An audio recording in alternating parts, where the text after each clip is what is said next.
Madam President, we are live. Thank you. We are going to go ahead and call to order the Tuesday, September 8th, 2020 regular school board meeting of the Anchorage School District.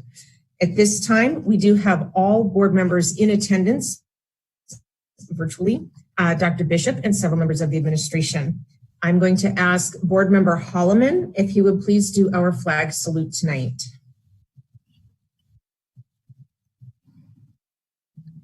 I pledge allegiance to the flag of the United States of America and to the republic for which it stands, one nation, under God, indivisible, with liberty and justice for all.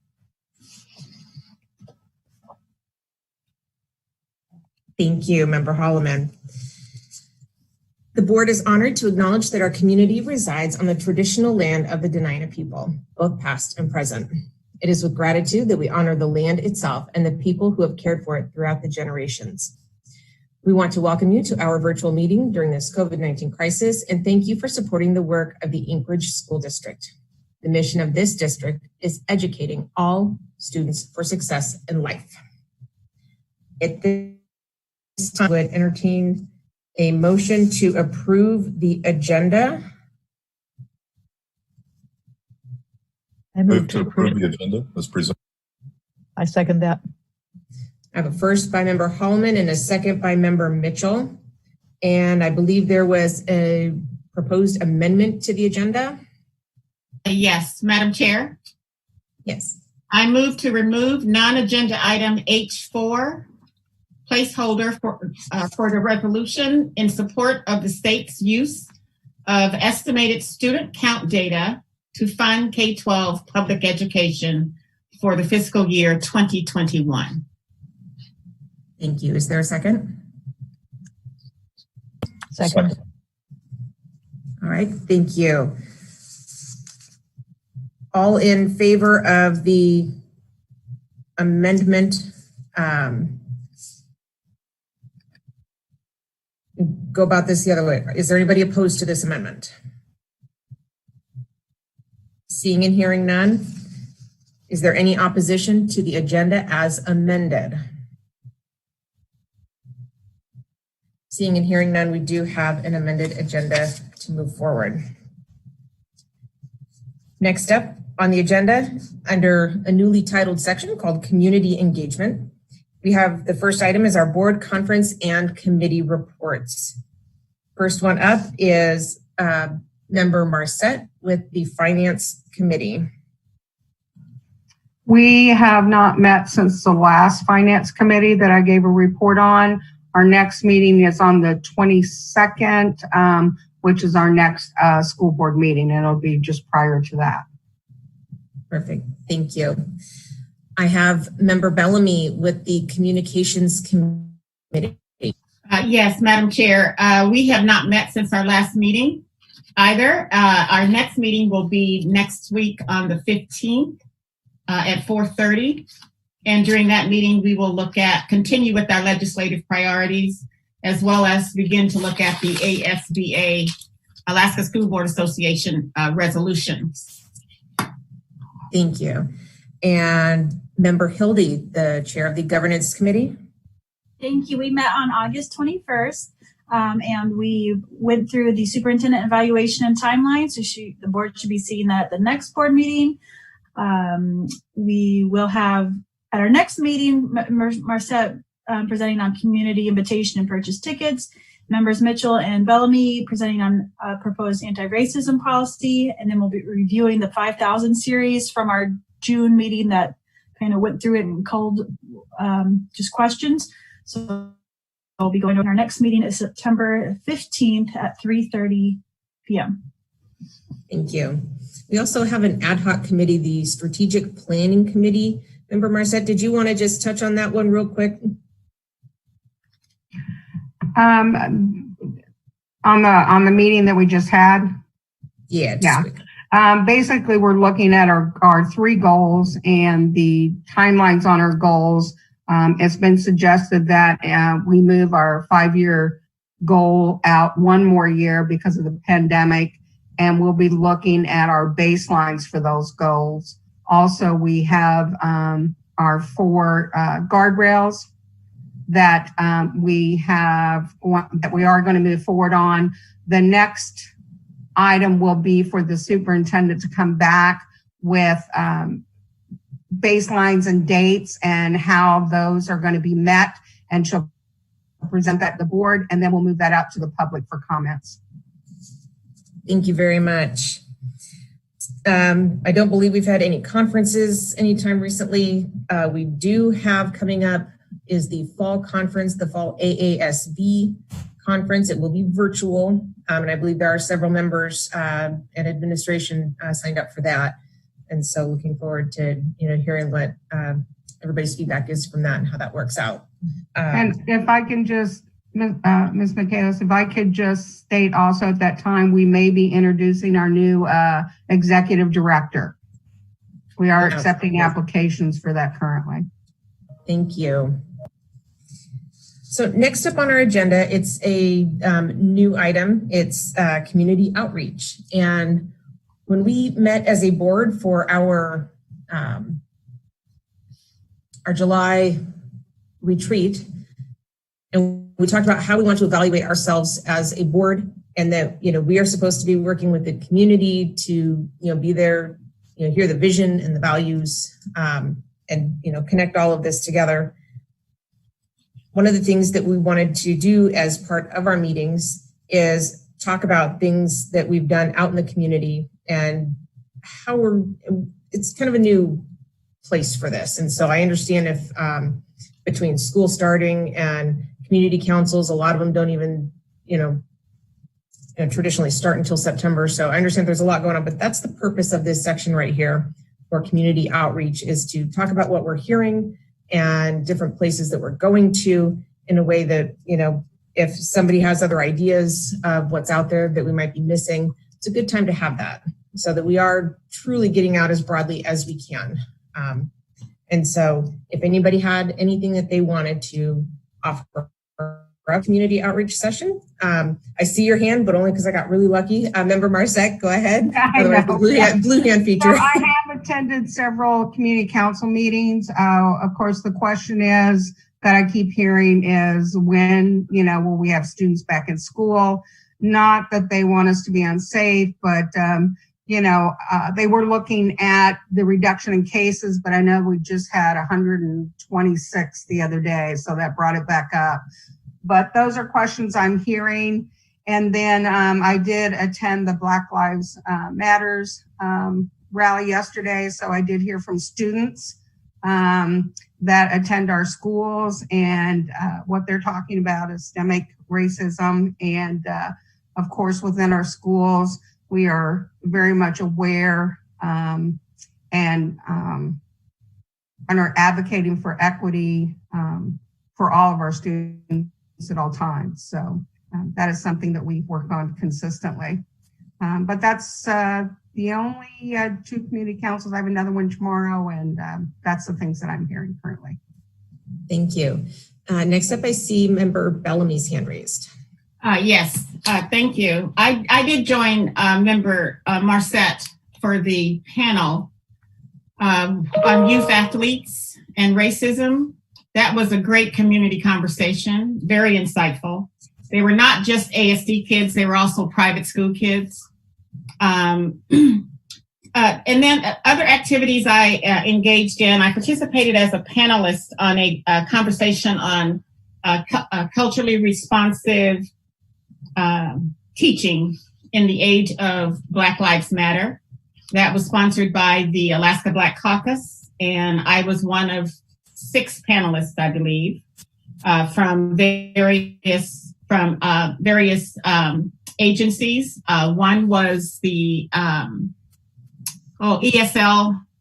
I forget, and McKay Bryson. She works with Castles, and so she was on the panel. We had a couple of professors from UAA. We also had a couple of people from the ASD also on that panel. It was a great panel. I attended the Alaska Native Advisory Committee. Those are live streamed, and I was lucky to get in on that. I didn't realize it was live streamed until I found it, but it was great. And on the state level, I participated in several AASB webinars, one on safe school opening or reopening, and of course on the resolutions that we're going to talk about next week. Most of my community councils were on hiatus for a few months.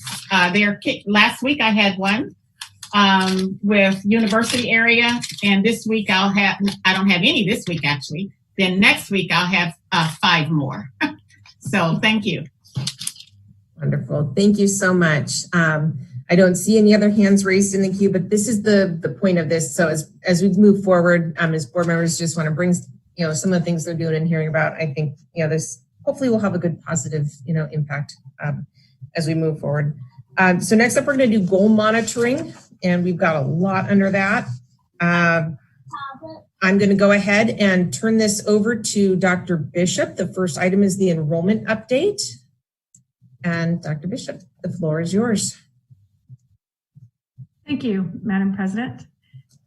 School Board is, as requested, prior to this time in our agenda is generally used for student data updates towards our goals. However, as we're getting those strategic plans situated, we have other data to share with the board. As with other meetings over the last 2 months, we've shared enrollment data. During the superintendent report today, the Chief Financial Officer, Jim Anderson, will review these data as well and move into the financial impact of them.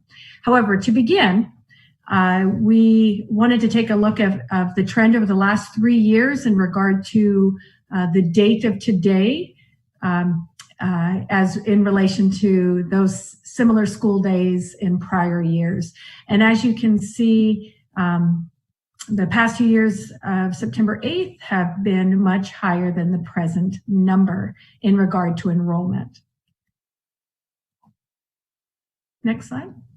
The next question that generally comes from looking at those data is, where are the students and where have they landed in regard to our state? And so if you take a look at other Alaska school districts, the places that have put in for records requests that do come from the institution itself, the school district, the schools within those school districts are different places in Alaska. You can see 443 students did move to other districts.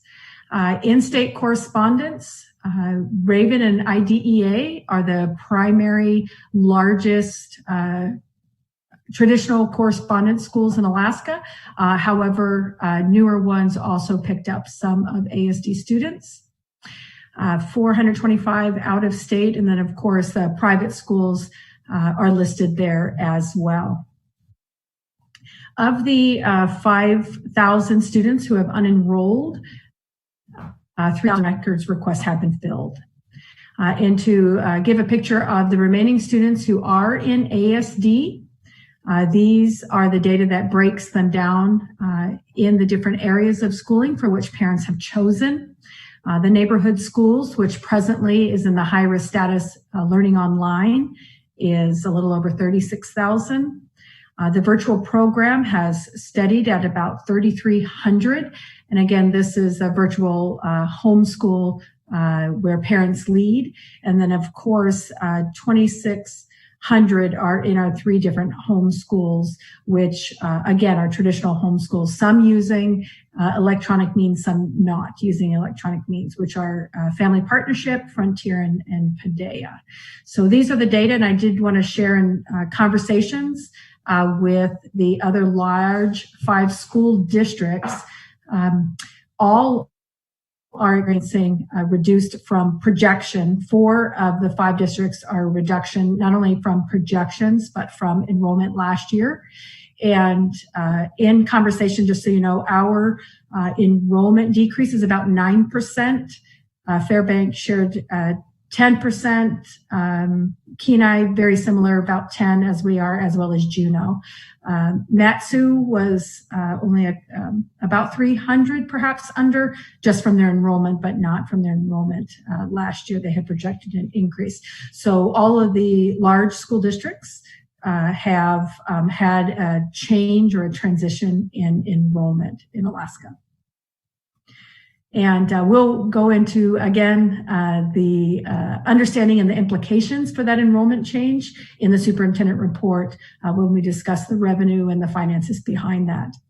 Another request from the school board in regard to data and monitoring, which we thought would be of interest. And I'm going to ask for the assistance of our Mike Fleckenstein, Chief Information Officer, and he will review the technology update. And I encourage you, if you have any questions while he is live with us, to please be sure to ask. Mike? Hi, good evening, board. My name is Mike Fleckenstein. I'm the district's Chief Information Officer. And quickly in front of you, what you see is really what we've distributed so far from both a Chromebook and a connectivity perspective. And so as of this morning, we had about 21,675 Chromebooks out in the hands of kids. And we had about 3,195 connections created for kids to the internet. Of that, there are a few outstanding connections that are working through the process so that they get installed by GCI. And then we have about 700 additional requests for Chromebooks that will be done by the end of the day tomorrow. And then we're really only looking at a small number of folks that we're trying to redeliver to because they were not available as we came around the first time. And so that's sort of the status of where we're at from a device and connectivity standpoint. And I would be happy to answer any questions that you might have. Thank you. I've got member Marcette with her hand raised.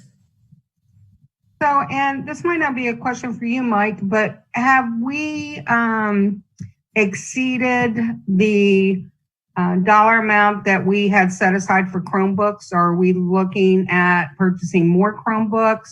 Where are we at in that? At this point, we have not exceeded any dollar amounts that either the board or the budget allotted for Chromebooks. We do have an additional about 10,000 Chromebooks that are on their way in, and that's still all within the initial budget. About 6,000 of those have started to make their way to Alaska right now from initial configuration in Lower 48. And we expect to have the rest of that probably by the end of the month. And so with those, then, we're almost out of the Chromebooks we've had at schools that we've kind of distributed almost everything. And so the next step in that process is to look at where we look to distribute additional to support the one-to-one effort and where we hold back some of those devices where there's not a need to try to support any in-school activities that may happen in small groups and that sort of thing. Thank you. Next up in the queue, I have board member Bellamy. Yes. Thank you, Mike. So if a family at this point does not have a Chromebook, the reason for that in your experience is what? That we were just not able to deliver it, or they did not request it? What do you think? I hear from people that they have requested and have not received. So it takes about 3 days for us to turn around a request right now. And so that's the average time frame for someone to get a Chromebook. There's been onesie twosies here that I've looked into where there was some miscommunication where maybe they made a request to the school and the school didn't finalize the request and then get to us, or they made a request somewhere else and it just didn't get in the queue.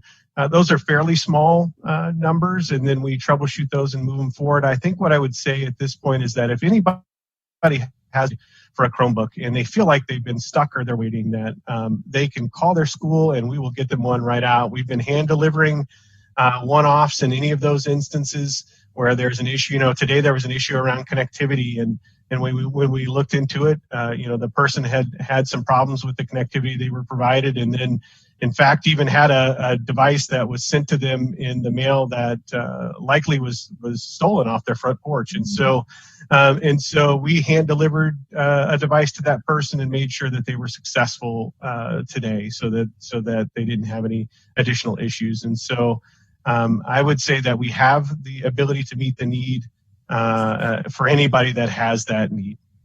Okay, thank you. All right, I'm not seeing any other hands up at this time.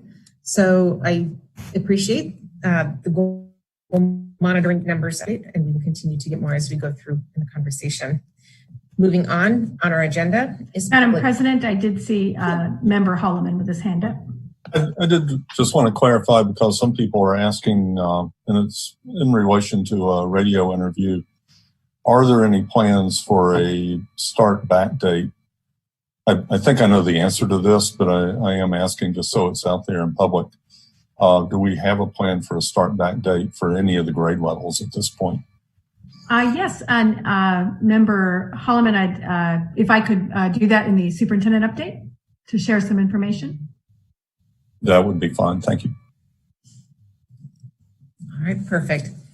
Moving on in our agenda, we are doing public testimony. So I'm going to read a brief statement. The board welcomes public comment on non-agenda and non-action items. We value public comment as it ensures that we thoughts, ideas, and concerns, and informs our decision-making process. The school board encourages anyone wishing to provide public testimony to sign up in advance for telephonic testimony or to email written comments by 2 p.m. the day of the meeting. These comments will become part of the meeting record. There is a 1-hour time slot at the beginning of the meeting, and testimony in excess of 1 hour will be heard at the end of the meeting or may be submitted in writing. If you have signed up in advance for telephonic testimony and received directions on how to connect, you will be called on to testify in the order that you signed up. You will have 3 minutes to testify. When 30 seconds remain, a chime will ring to inform you so that you can finish your sentence. Additionally, it is not our practice that board members answer questions or engage in discussion with members of the public. This is your time to speak and our time to listen. The board will consider all information shared by the public, and when deemed necessary, issues raised in testimony will be referred to administration for follow-up. So, first, Madam President, yes, I do want to share with the board that while we have been doing the goal monitoring, the IT department is troubleshooting the call-in number. So many folks who are calling in, I'm sure, might be also watching on YouTube. You previously may have received a 1-800 number. There seems to be difficulty, not just with our 1-800 number, but with all 1-800 numbers as we're tracking this down. And an alternate number has been sent out. So if you initially cannot get in, please look at your email for that additional number. Just wanted to announce that. Thank you. Thank you very much. And I'm going through and I've got them checked. And so if I miss them or if I don't see them in the queue, I will come back up to them as well. Thank you for that heads up. So first up in the queue is Daniel Kemp. Daniel, are you with us tonight?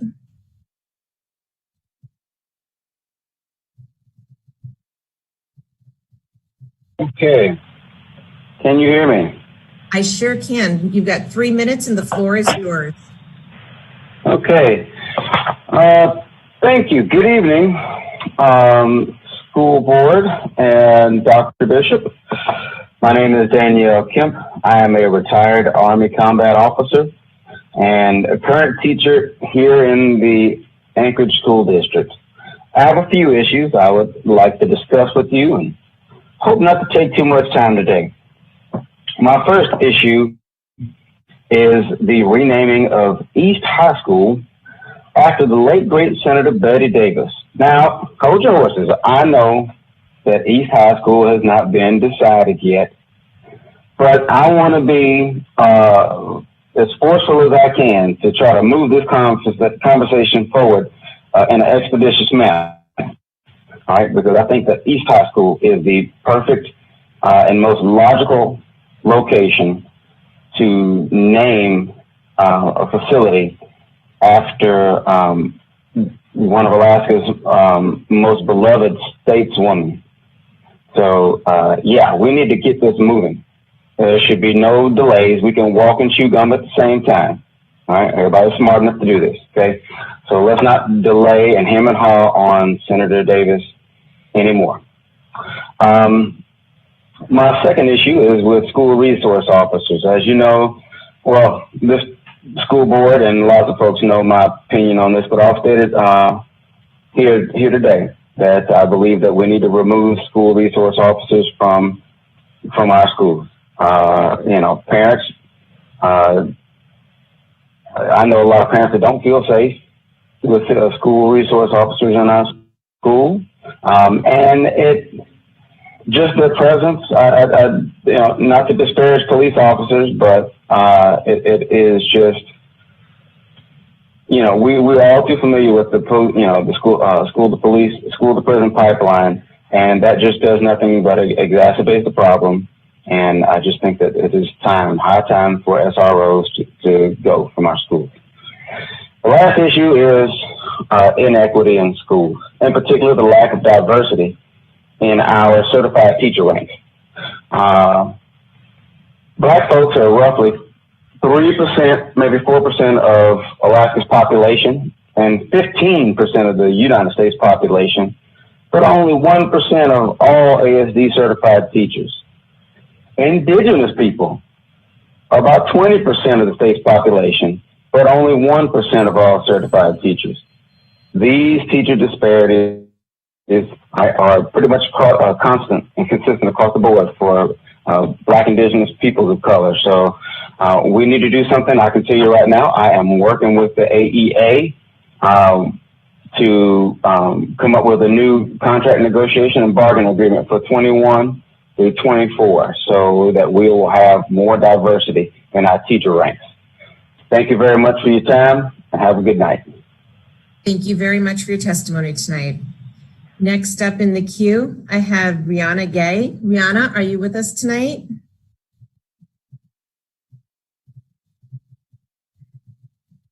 I see her, but I see her on mute. Is there, Rihanna, are you with us tonight? Yes, I'm here.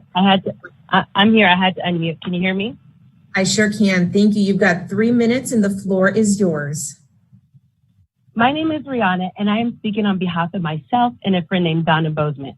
Donna wanted me to share that as a 62-year resident of Anchorage, I know Ms. Davis's reputation to be beyond reproach. I assume we all are in agreement, or there would be no discussion on how we should honor her legacy. I was brought up to give flowers to the living. The discussion is, how are we going to honor Ms. Davis's legacy? Her legacy is very much alive. You will find in the memory of every student, parent, person she connected with, every graduation she attended. Give her her honors she so richly deserves. Name the school the Betty Davis High School. To do less is to give her a legacy, the ferns, instead of a full bouquet. Honor her fully or don't do it at all. Respectfully, Donna Bozeman. And now I am speaking on behalf of myself. Understand it comes with a cost. Don't fret thinking all is lost. Local organizations can help raise money for such positive name change. Some name changes are needed to grow and to show others who have past succeeded. Adjustments to logos, signage, and scoreboards, a huge token to honor her legacy. Yes, like some sort of award. Definition of her name? Betty, a lovely dame. Betty means pledge to God. She took it upon herself to pledge to her community, God's people. Let's not put a price on Betty's past words of advice. Her passion for our Alaska community, specifically devoted to education, children's issues, women's rights, and healthcare relations. What benefits will a new name bring? Growth, opportunity, and confidence is what some may sing. Let's be strategic. I have several SMART goals that I will share. S, specific, modify East into Betty Davis East High School. M, measurable, external and internal surveyors. Some, I'm guessing, are already done. A, attainable, a team of stakeholders and local organizations to help. R, yes, it is relevant to include local public representation. T, time frame, 1 to 2 years. As our leaders, this is a move to share to the community that you hear us, understand, and will do something about it. If not us, then who? If not now, then when? ASD, you have been very helpful. Let's continue to get into good trouble.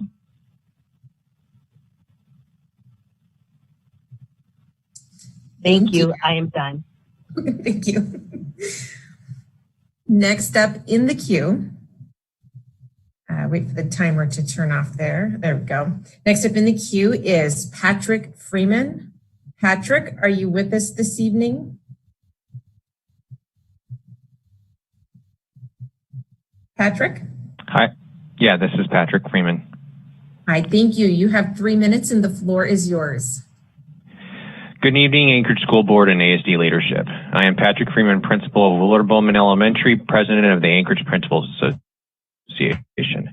I'm a product of the Anchorage School District and have been a 23-year educator in the Anchorage School District as a principal and teacher at a number of different schools and very proud of it.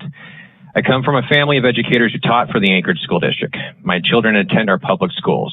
My wife is also a product of this district, educator of many years and leads an elementary school in Anchorage. All of this history and knowledge brings great perspective of where we were a couple of years ago, where we are today, and where we need to be. For the last couple of days, through emails and written and verbal testimony tonight, you will hear from a number of school leaders in Anchorage. I hope their words resonate with you all. Many of them are nervous to speak out due to retaliation, but they now understand it's time to stand up for themselves. Your principals are fed up with a lack of respect and appreciation for what they do. We have began another year without a percentage raise, which marks the 4th straight year. Despite this, we have continued to lead through some of the toughest times for schools that include a devastating earthquake and an ongoing worldwide pandemic. Our job has increased significantly in stress and responsibility due to these events and ongoing changing community educational demands. The Anchorage School Board and ASD leadership have minimalized what principals do to the point that the trust that we have had with administration is null and void. When I have personally asked fellow school board members and ASD leadership on separate important district decisions if they spoke with principals, the common answer is no, or maybe we should have done that. Blame for poor decisions in the district is constantly shifted from the school board to different members of ASD leadership. No one wants to take ownership of these decisions, and privately all will blame all the other person. A top-down style leadership is driving our district down a path where shared leadership is a distant memory. The lack of effective communication, overall trust, principal involvement, and backwards way of getting principal input has made school leaders feel like the school board members and ASD leadership have no idea what we do or care about what we do these days. Because if you really knew the level of leadership needed to lead our schools during these times, your appreciation would be shown through your actions, not words. Similar to what principals do for our own staffs. Principals know without their own staff's trust and buy-in on school decisions, student success can't happen. The principal voice should be the one the districts listen to because we know our communities like no one else. With 140 principals, the district has a plethora of knowledge that they can continue to ignore. All of the initiatives, protocols, policies set forth by the school board and ASD leadership are only successful if you have principals. Principals will keep the focus on our schools and students that can continue to move forward. We will model professionalism, positivity, and shared leadership with our communities in spite of the lack of good faith we have received over the course of the expired contract that we continue to work on. It's time for the Anchorage School Board and ASD leadership to hear our voices and make things right with principals. Making things right includes settling a fair contract that owns past leadership decisions and words spoken to principals and rethinks how we are involved in the decision-making process in this district. I appreciate your time.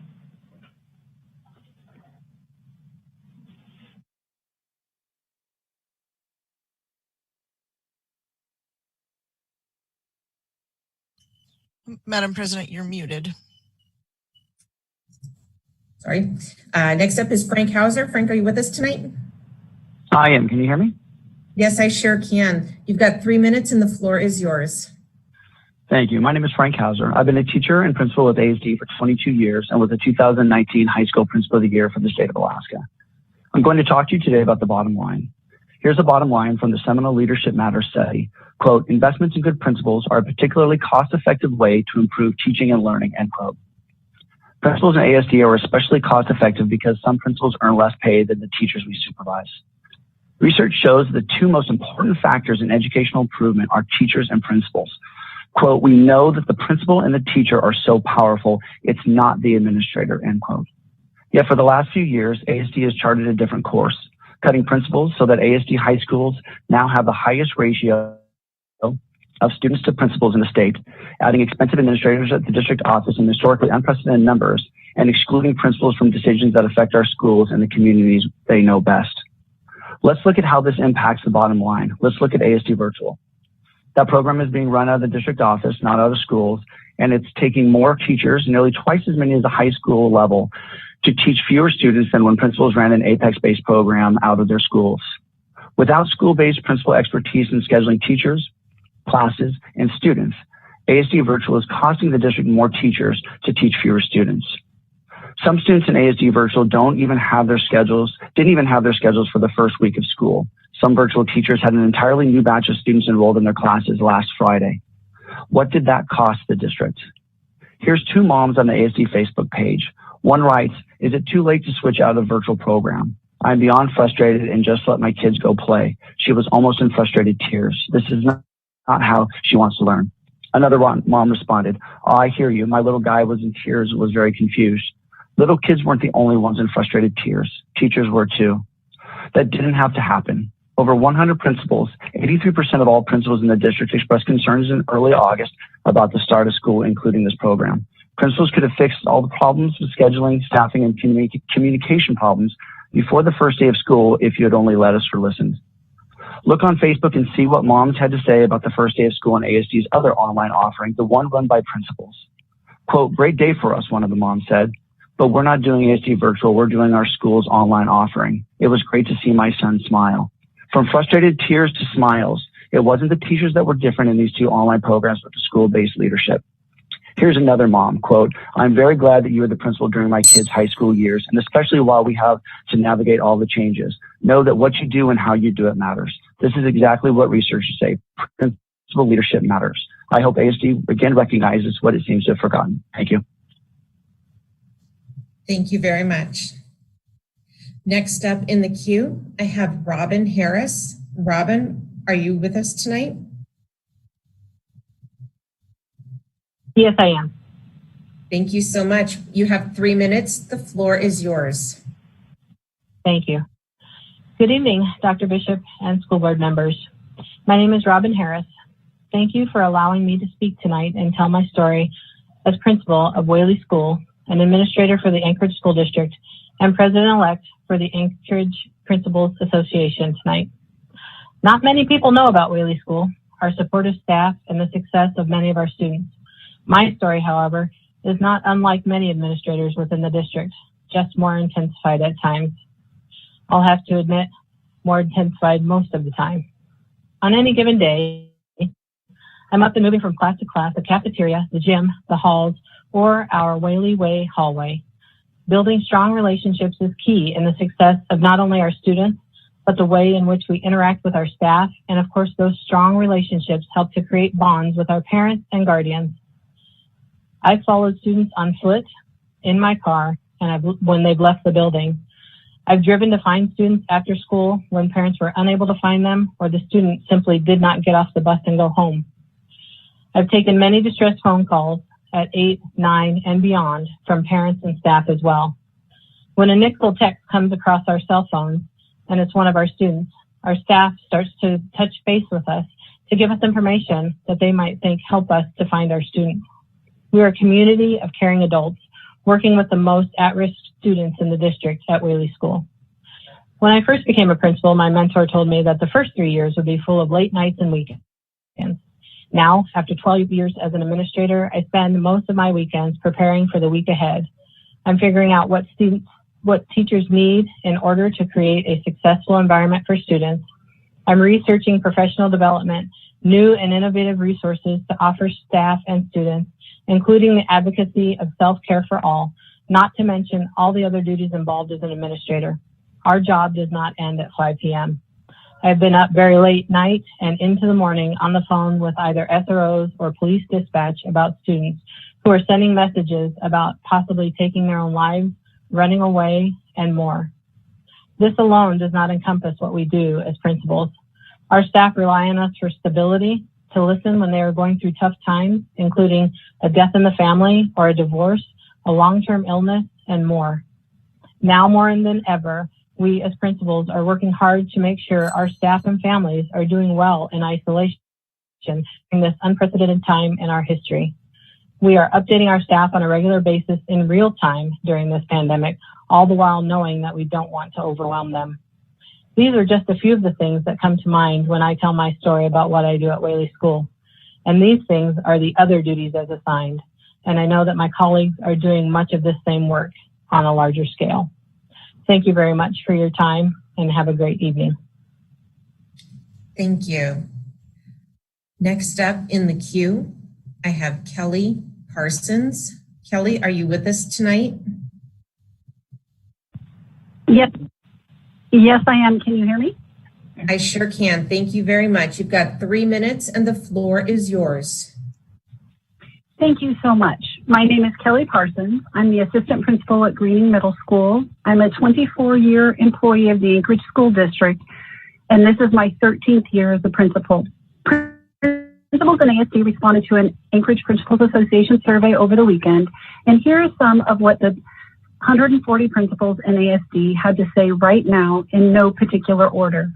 1, we are on call 24/7 to work through a variety of situations, the newest being gaggle reports. We are expected to use our personal cell phones for district work. We should be provided with some type of compensation for the use of personal cell phones and personal phone service. 2, we have been leaders in our buildings during 3 years of crises, starting with the earthquake, followed by this pandemic.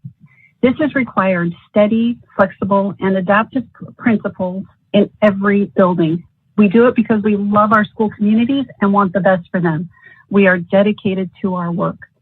3, the pandemic has hurled us into a new world. We, as an educational community, have just begun to navigate the waters. Stress levels are high, and I feel waves of overwhelming frustration from staff and students on a daily basis. Students, parents, and staff are rising to the need in providing high-quality learning for our children. Please give us some consistency. Continue to let the science be the basis of decisions. Let us set the risk level for a quarter at a time. Safety and professionalism need time to adapt and thought and care. Number 4, Dr. Bishop talked about how she changed ASD from a political to a professional organization. ASD has never been more political. Retribution has taken on good people doing good work whose only offense is disagreeing with favorites. Respect the courage principals showed by speaking out and listen. 5, in this time of adaptation, it is even more critical for principals and district administrators to keep the lines of communication open, collaborate, and seek feedback. In the last 6 months, principals have experienced last-minute communication, limited communication, and no communication. Collaboration and feedback have come after the failure of structures and systems created by the district, putting burden and an overload on the system to react.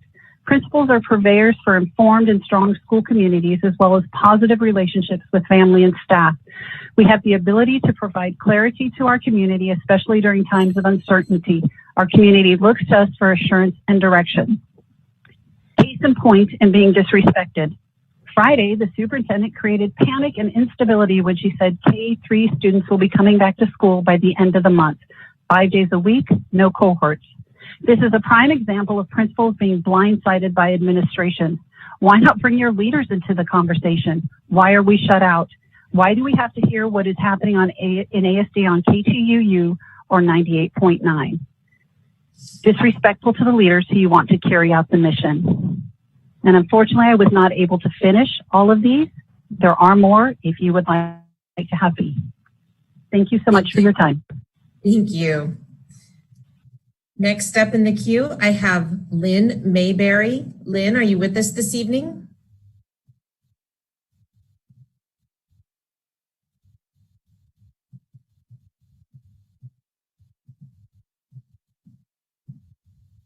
Lynn, I see you're on mute. Are you able to testify?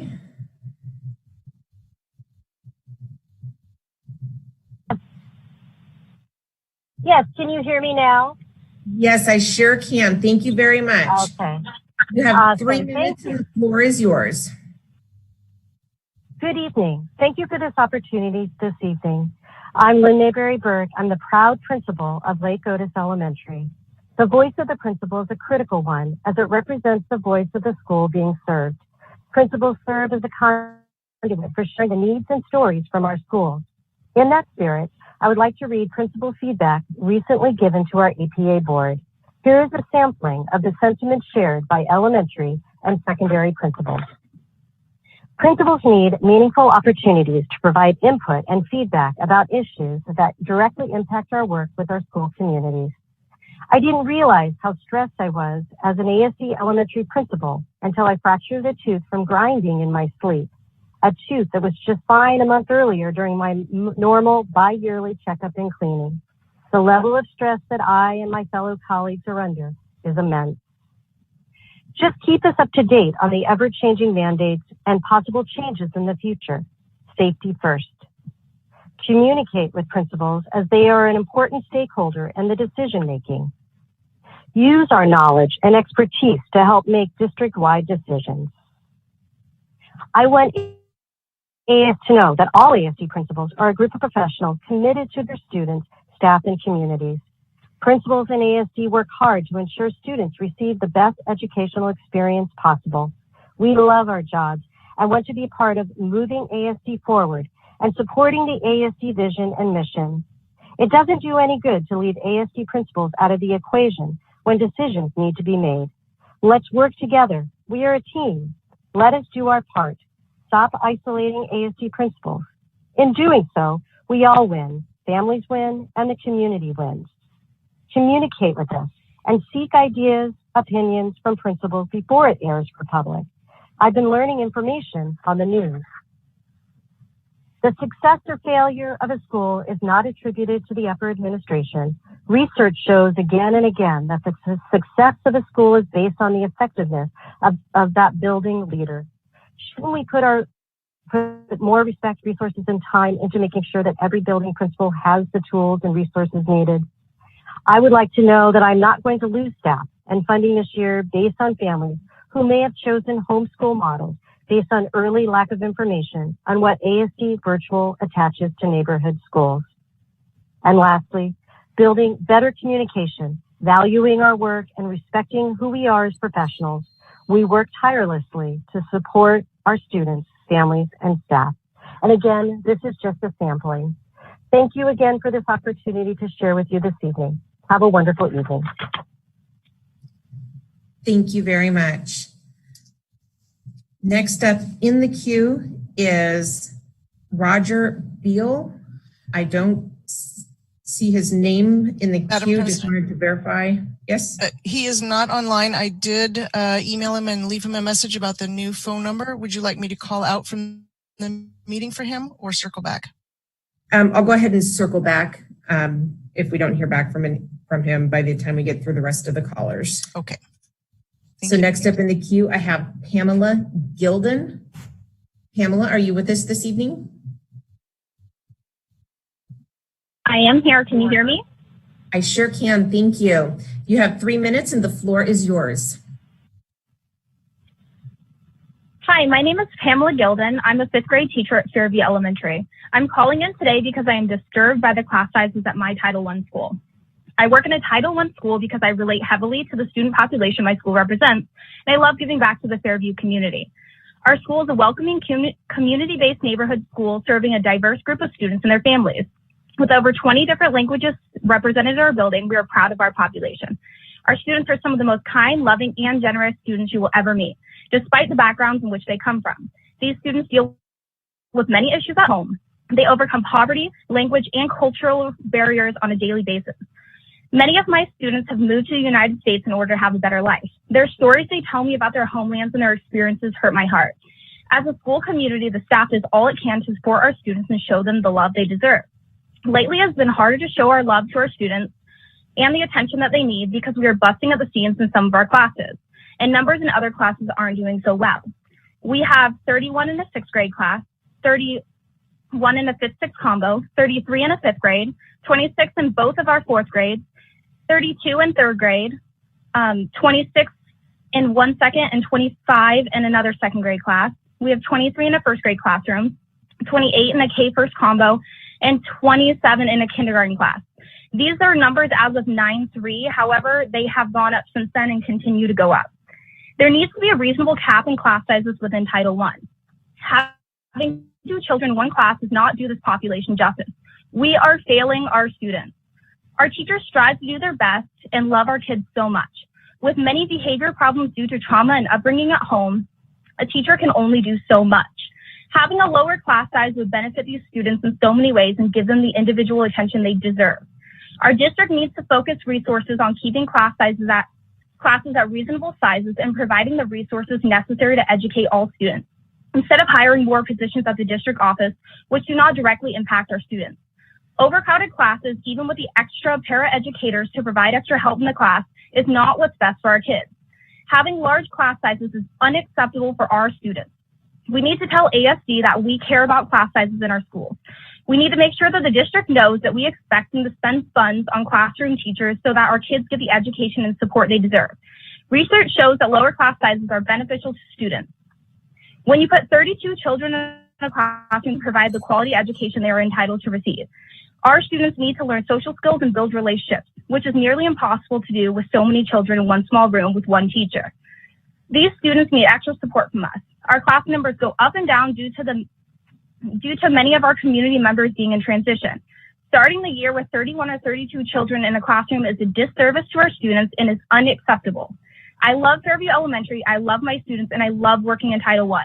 My heart is in Title I and with this population of students. Please do what's right for these children. The education they are receiving isn't equitable, and it won't be until something is done about this. Thank you. Thank you very much. Next up in the queue, going to do my best on this, Jennifer Grigorich. Jennifer, are you with us this evening? Yes, can you hear me? I sure can. Thank you so much. You have 3 minutes and the floor is yours. Okay, thank you. My name is Jennifer Grigorchek. I'm an assistant principal at West High School. As you know, principals took a survey in late July. The Anchorage Principals Association asked principals, how can ASD help you start the school year successfully? Here are some of the comments that the principal said. Each of these comments is the voice of one principal in no particular order. Number one, the district needs to value principal input and timely sharing of information before it is public. Number two, give us information ahead of time instead of getting the information at the same time as the public. Number three, make a decision on what we are doing. Number four, there is so much information it is hard to keep track of it all. Very concerned about staffing and then scheduling specials where students and teachers are safe. Number five, develop an atmosphere of trust. Number six, so many staff members are in fear of their lives. They are stressed out about returning to work. Change is hard and my staff is not embracing the upcoming changes. Instead, they are on the fence with resigning for the year, meeting with their union reps and trying to wrap their head around what might happen. Scheduling is another huge concern. Number seven, student late start for adequate training for staff. Number eight, timely information. Number nine, communicate. Number 10, concise communication with teacher expectations in both face-to-face and virtual settings. Opportunity to count workdays over the weekend, which will be required with a condensed timeline. Number 11, help me figure out lunch and make maintenance wear masks in my building. Number 12, think about how to provide equitable education for all students and take staff health and safety into consideration when making decisions about opening schools. Number 13, more communication, clear, consistent expectations. Number 14, honor the immense work ahead of us with what looks like definite online learning for all. Number 15, involving principals in the planning stage before making a final decision would be ideal. We have frequently learned of details related to school start from the news and indirectly through other outlets. The challenges are complex enough that more heads up needs to be in the room who know how each decision will impact schools. Number 16, don't take APA members for granted, also realistic workloads. Number 17, respect the dedication and commitment that we collectively had. Respect and value what we do. And finally, we are the link to be sure our staff is following district initiatives and practices. We are the on-site role model for board policies, ethics, and professional practices. We are the trained instructional leaders to help and guide our teachers. We are the link to help parents and families know how to navigate the complexities of the 92nd largest district. Thank you. Thank you very much. Next up in the queue, I have Dana Durr. Dana, are you with us this evening?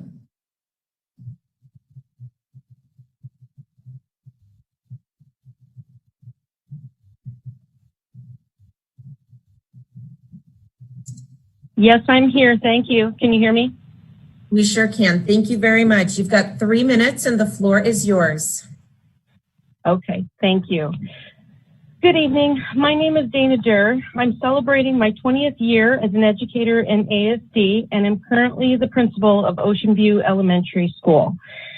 As Jennifer stated, principals took a survey in late July when the Anchorage Principals Association asked principals, how can ASD help you start the school year successfully? Here are some more of the 140 principals' comments that were relayed. Each of these comments is the voice of one principal, but in no particular order. Include principals in discussions on what is best for schools and students. Consider health and safety of staff. Consider timelines after decisions have been made. Please train a pool of qualified subs. Empower principals. We need succinct and clear communication. Daily long emails of ever-changing information are not helpful. Ensure properly staffed buildings. Value what confusing work this is for principals. What is the process for closing down a school or a classroom pod? How does ASD get school information, and how will it be communicated with families and the community? Prior to disseminating information to the public and ending with the statement, quote, if you have questions, please contact your school, end quote. Please communicate with principals the anticipated questions and answers before making this statement. As a new assistant principal, some training provided by the district would be very beneficial. I believe better and timely communication is needed. Unfortunately, I do not feel any more confident about implementation than last spring. Yet again, principals are not included in the decision making. In addition, principals are the last to be informed about critical information. Outline a plan for parental requirements to ensure students are available for teachers to educate them. We are passing students on to the next higher grade that do not meet basic grade level skills because they are not available to be educated via online for various reasons. Better communication with dates and expectations. It is very confusing to follow. Outline an explicit and clear message. Communicate with ASD staff and any information that is sent to families so we are able to support our families when they have questions. Communicate. Involve principals in making decisions. Strong communication. Get staff and students to school as soon as safely possible with appropriate and well-planned precautions. Have a plan. Communicate the plan in advance so we can prepare staff, families, and the school as needed. More communication with answers. Make a solid plan decision so principals can start preparing school staff. And keep the focus on what is best for kids, their health, their safety, and their educational decisions. And finally, please value and acknowledge the enormity and importance of what principals do every day. Thank you. Thank you very much. Next up in the queue, I have Jim Bell. Jim, are you with us tonight? Yes, I'm here. You have 3 minutes and the floor is yours. All right. Thank you. My name is Jim Bell. I'm an assistant principal at Service High School with 18 years as an administrator with ASD. As we all know, educating students through COVID-19 has been very challenging at all levels, from the top members of the ASD leadership team to every support members throughout the district. We all seem to be working harder, but I wonder if we're working smarter. We certainly are able to work smarter when communication is efficiently presented to school level administration in a timely fashion prior to public notification. Sometimes it feels as if we get our information secondhand. Many times we will get a message anywhere between 30 minutes to 5 minutes before it's released to the public. Decisions are being made quickly at times, but it will make us all look better if we get the message as soon as possible and have time to understand how that will have an impact in our school community. It was just a few years ago we heard that we were moving away from political to professional in the district. Therefore, it was very disappointing to hear that our APA negotiating team presentation was denied by the district team at the latest negotiation session. A presentation that would have only lasted 10 minutes. This neither shows professionalism nor effective communication. I expect differences of opinions on both sides of the table, but I also expect our voices to be heard. We are expected to communicate effectively with our staff and with our community. We would expect the same at the district level. We take tough decisions in situations the district has directed us to address and make it work within our schools and community we represent. Over the years, I've found the district does not utilize the resourcefulness and the knowledge of the APA members in making district level decisions. I find it ironic that a group of people who know the students, parents, and community have relatively little to say in the decisions that the district makes. The news media seem to use the word virtual regularly in describing online learning. This has confused parents when registering fall with ASD virtual school versus the site-based school. This confusion has caused an inordinate amount of time by staff members explaining the difference between ASD virtual and the program at the home school. Input from the principals may have helped with this transition. There is a place for ASD virtual, but virtual might have been a tough word to use during this time. As a whole, APA members want to be treated fairly, professionally, be heard, and we want to be part of a decision-making process with ASD. When we are not heard and not treated professionally, this is when we feel the lack of appreciation the most. I know we can effectively work together with the district. As Helen Keller once said, alone we can do so little, together we can do so much. Thank you. Thank you very much. Next up in the queue, I have Adrienne Grenier. Adrienne, are you with us tonight? I'm here. Can you hear me? Yes, we sure can. You have 3 minutes and the floor is yours. Thank you. Good evening. My name is Adrienne Grenier, and I've been an elementary school administrator in ASD for 8 years and taught for 8 years before that. I'm testifying today to provide perspective on what it's like to be an elementary school principal in the Anchorage School District. When I became a principal, my friends and family were taken back by the duties that encumbered my day. As a child, I remember very little about my elementary school principals. I very rarely saw them, and I never saw them out on the playground or in the lunchroom. You could always find the principal in his or her office. The only time I ever connected with my principal was when I refused a teacher's directions or when I received an award in an assembly. The job of the principal was running a business. After my first year as principal, my father asked me what I enjoy about being a principal. And even though it took me some time to reply, I finally said, "The kids, Dad. It's all about the kids." He then asked me what my least favorite part of my job is, and right away I said, "I know too much. I know too much about the trauma that kids experience. I know too much about the abuse, neglect, and being shuttled from foster home to foster home. The balance of the business side and the operations side of the job are next to impossible. Waiting after school until OCS decides where a child needs to go. Working with the community and our SROs to ensure student safety. My day is run by everything but the business side of things. I'm never off duty. I don't have a contract day. I eat lunch while supervising students on the playground. I respond to anywhere from 5, 10, or more radio calls per day to support teachers with students. Our clientele have changed, but we in ASD have not. More and more gets put on principals, and the duties that are expected of us don't mesh with our reality. In order to manage the business side of things, I work 6 to 8 hours on Sunday, and most of the week I'm up between 4 and 5 a.m. to get ready for my day. And this was all pre-COVID times. The metaphor of building a plane while flying it is a gross understatement of what happens on a daily basis. I'm building a rocket ship at the same time while trying to fly it. The stress of processing all the information alone is daunting. I feel like I'm the last to know important things that impact my teachers.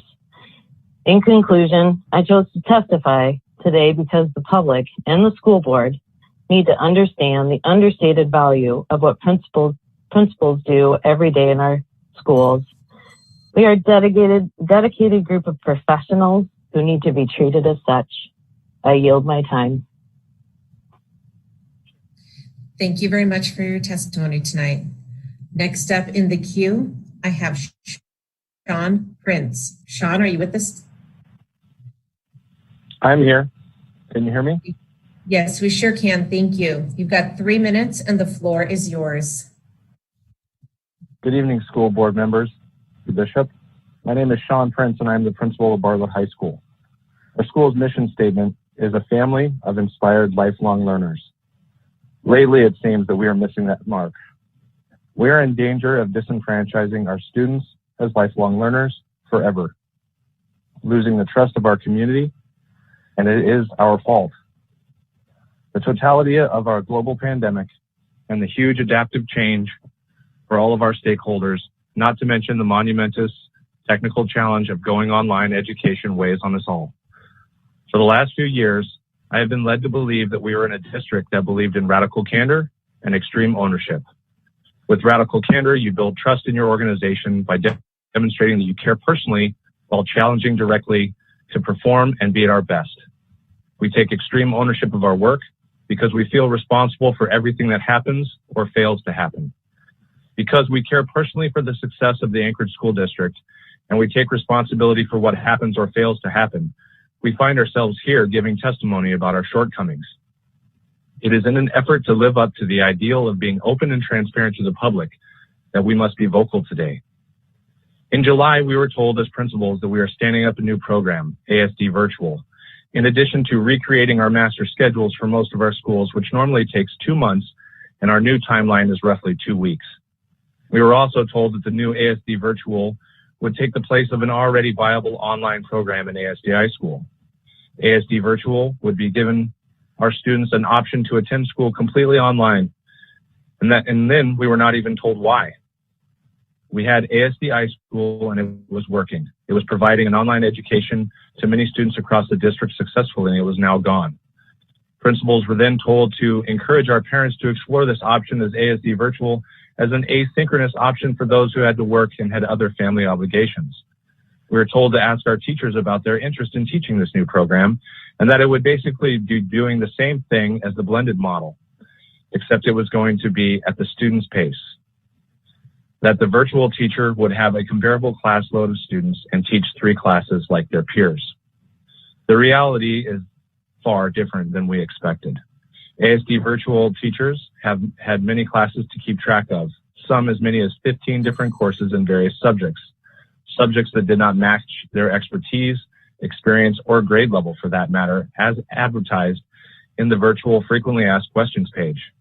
To further add insult to injury, communication between ASD virtual teachers, students, and parents is deplorable. It is either misleading information or no information at all. Login information looks like what can only be described as spam in an already growing parental inbox of email.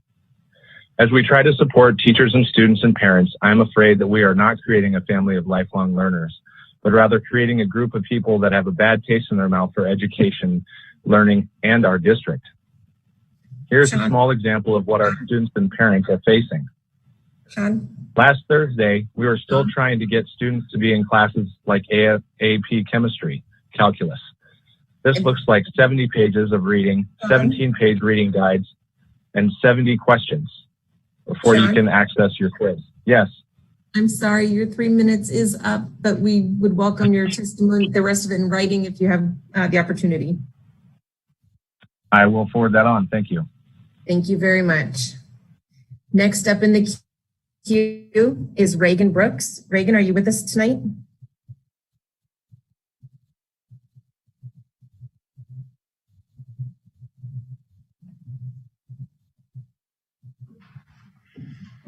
Can you hear me? Yes, we sure can. Thank you. Can you hear me?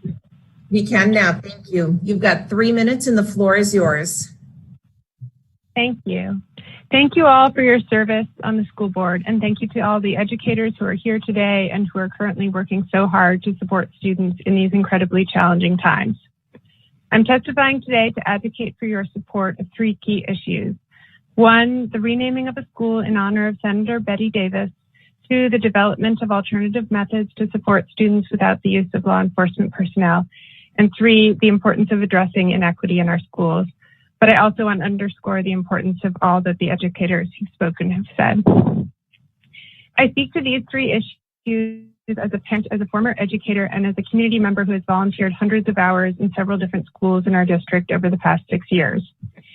Regarding the renaming of a school in honor of Senator Betty Davis, I urge you to honor the process and recommendations set in action by the Alaska Black Caucus.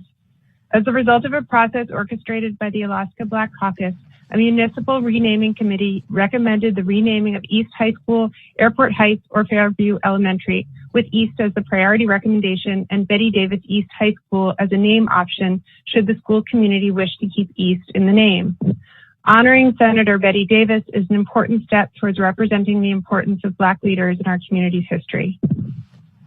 Regarding the development of alternative methods to support students without the use of law enforcement personnel, I wish to underscore the importance of this issue after listening in on other testimony during a late July meeting.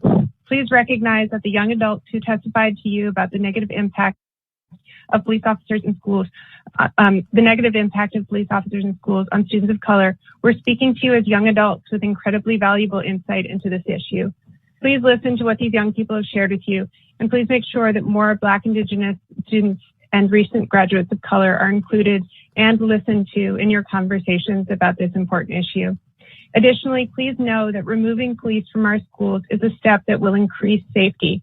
Yes, the school resource officers came to be in schools because of concerns about school shootings, but nationwide data has shown us that despite the good intentions of school resource officer programs, they do not make schools safer, not for any students. So please work with the Assembly to reallocate the funds spent on the SRO program. You're a creative and caring group of educators and community members. I know that change takes work and it can be uncomfortable, but please step into the growth mindset that you encourage in our students. Please work together to find healthy alternatives to support students without the use of law enforcement personnel. And regarding addressing inequity in our schools, please invest in positive changes in your teacher recruitment and curriculum choices to better support students, all students in our schools. As Mr. Kemp shared earlier, Black, Indigenous, and students of color deserve more support. You can make that possible with meaningful changes to curriculum and recruitment. Please listen to and involve current and recent students and teachers of color in your work on these efforts. This is important work that must happen so that our schools can celebrate not only their diversity, but also their commitment to equity. Thank you again for your service to our community, and thank you for your work towards positive change. Thank you very much. Next up in the queue, I have Misty Nelson. Misty, are you with us this evening? I am. Hi, can you hear me? We sure can. Thank you. You have 3 minutes. The floor is yours. Good evening, Dr. Bishop and school board members. Oftentimes I bring forth questions to you all when I'm sensing a theme in teacher concerns throughout our district. Your time, ear, and feedback are much appreciated and help more than you might realize. What an interesting start the school year has been, no doubt. It is one that none of us could have fully prepared for. I just finished my last meeting of the day not too long ago, which was our PTA meeting. Super thankful we still have an active PTA, as some of those have been dismantled due to families choosing other avenues of learning during these uncertain times. I wanted to take this opportunity to share some things that maybe aren't seen. While teachers may not be in Zooms with students all day long, while they may not have students in their physical presence from 9 a.m. to 3:30 p.m., your teachers and principals sure are working hard. While I know this is not the ideal situation for anyone, I have chosen to share some positives as I think that might be needed. Some things that have been shared with me or that I've witnessed or experienced have been one-on-one Zooms. Teachers are able to meet with students one-on-one and provide some quality low teacher-student ratio devoted time and attention. One teacher shared that she's been able to do reading miscue analyses with her kiddos due to the unique situation we are finding ourselves in. I've seen an abundance of collaboration and communication between departments, grade levels, and teachers. Folks are stepping up to help each other out. They're making video tutorials to share. They're walking each other through some of the synchronous tech trainings that were rolled out. They're sharing sunshine on days where it seems a little cloudy. They're exhausted. They're daily picking each other up as they buckle their boots and hang on for the ride. A couple of things to note. When you hear the word supply distribution, I want to shed light on the time, labor, literal man hours that went into preparing these items for students and families.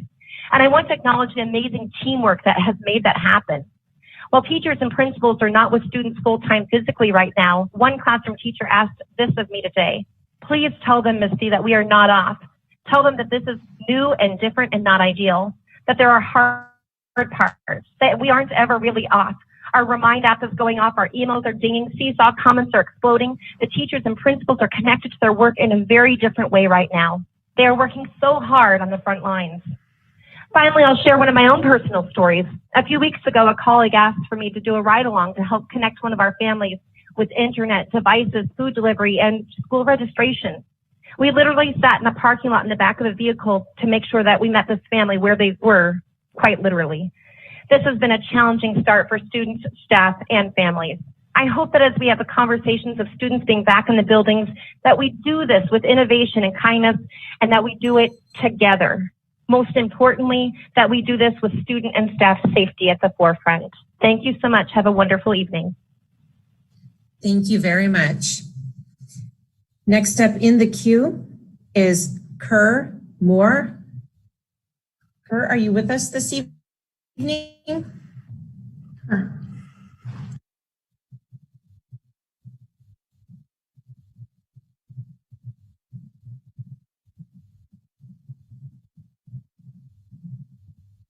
Kerr?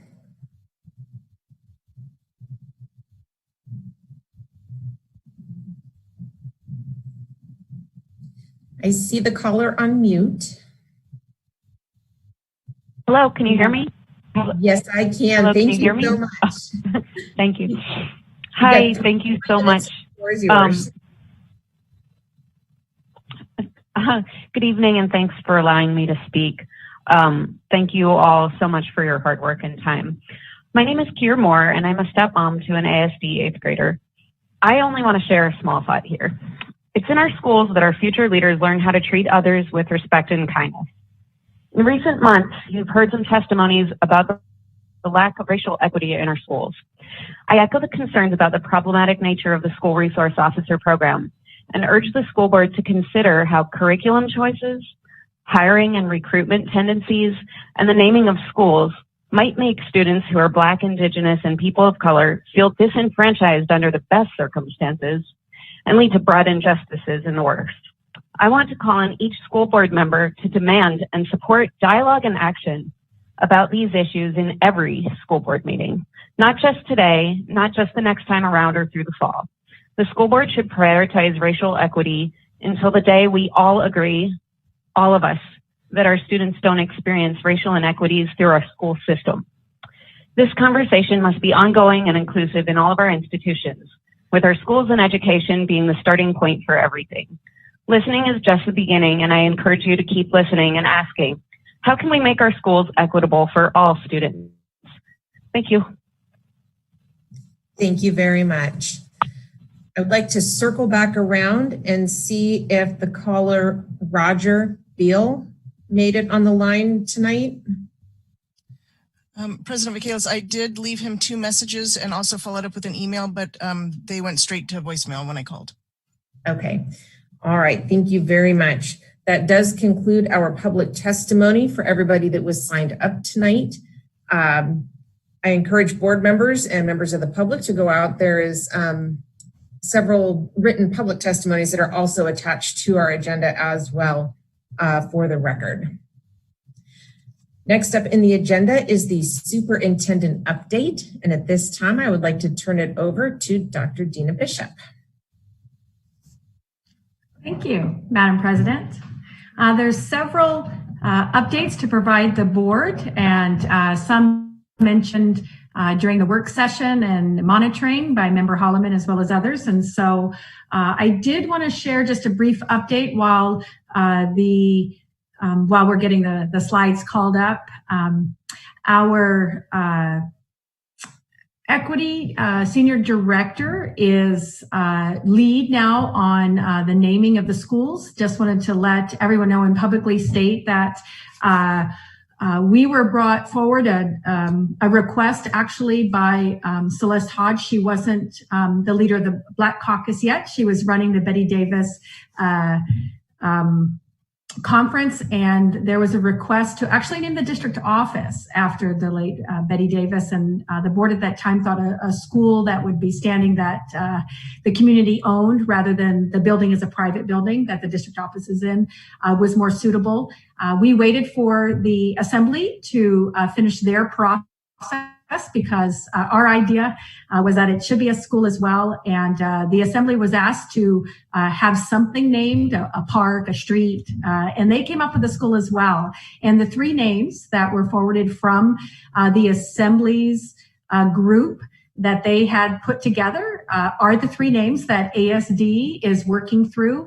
The naming of a school is actually in policy and has some very deliberate steps that involve the community, as well as the school, the principal there. And we had just heard lots of testimony on involvement. And so we are going through those steps now. And I know it seems like a long process because they were stopped and startled a little bit in regard to last spring's pandemic shutdown, as well as waiting for the suggestions from the assembly. But to let you know, we have surveys out to the communities, engaging the principals, talking with folks, and hopefully we can bring that recommendation to the board as soon as possible, as has been asked, because it has been a little bit of a time, and we'd like to celebrate. I know that the Betty Davis Leadership and Student Conference is, I believe, held in February, so it would be nice to present that to them there. So, and have something for them. So without further ado, I just wanted to provide that mini update.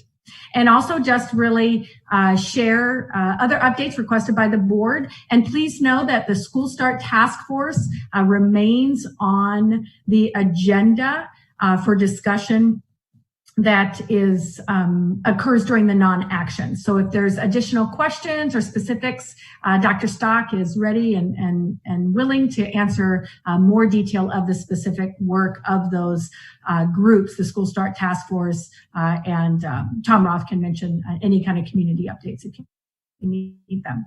So with that, those were the topics that were up on the screen. And this actually was School Start Decision Guidance. And I want to start with a question that Member Holloman asked about, and you had heard on the radio. And in response to a question that actually stemmed around sports starting. We had made the announcement last Thursday about sports starting, and there was a question to me about what's next, when's school starting, second semester. And certainly I responded with, no, I hope it's sooner than that. In fact, I would like, the mayor has said the first quarter. I would certainly like to start, if we could, in September. But did share as well that we are looking into starting in September as well, a reading program, even if we couldn't start schools. Due to the understanding of the way the task force works, we do base the information off of the community spread of the virus as well as other factors. And so in my excitement of my belief that really moving back into school face-to-face is the best thing for kids. I've read over and over different states, different countries, understanding about learning, and especially for our little ones, face-to-face is paramount for us. And so we've been watching tightly and closely those case studies or case confirmations, if you will, in Anchorage. And member Marcette brought up, we did have in the state of Alaska over 100 recently. In Anchorage, just yesterday, I think it was less than 15. And so they're quite sporadic right now, but hopefully as we trend down, which we have been trending down since July, we can get students back as quickly as possible. And if I could move mountains, I would certainly start school in September if I could. And so with that, the statements were made were in general. And I always leave and always have left the door open back to the decision-making process that we set in stone, not in stone rather, but on the website. So with that, operating schools and considerations. And this was brought up by Member Donnelly in request of what other decisions and what other opportunities do we have to make decisions in regard to schooling. And the latest CDC research brought up and updated on September 1st really looks at that. And again, it does point back to the community spread of the virus, that we always have to look at community conditions, which are paramount. And then looking at the ability of school officials really to keep people safe, students and staff, and the capacity in which we can keep people safe back in school, which really includes the mitigating factors and the behaviors around how do we live with this virus in our society. prior to a vaccination.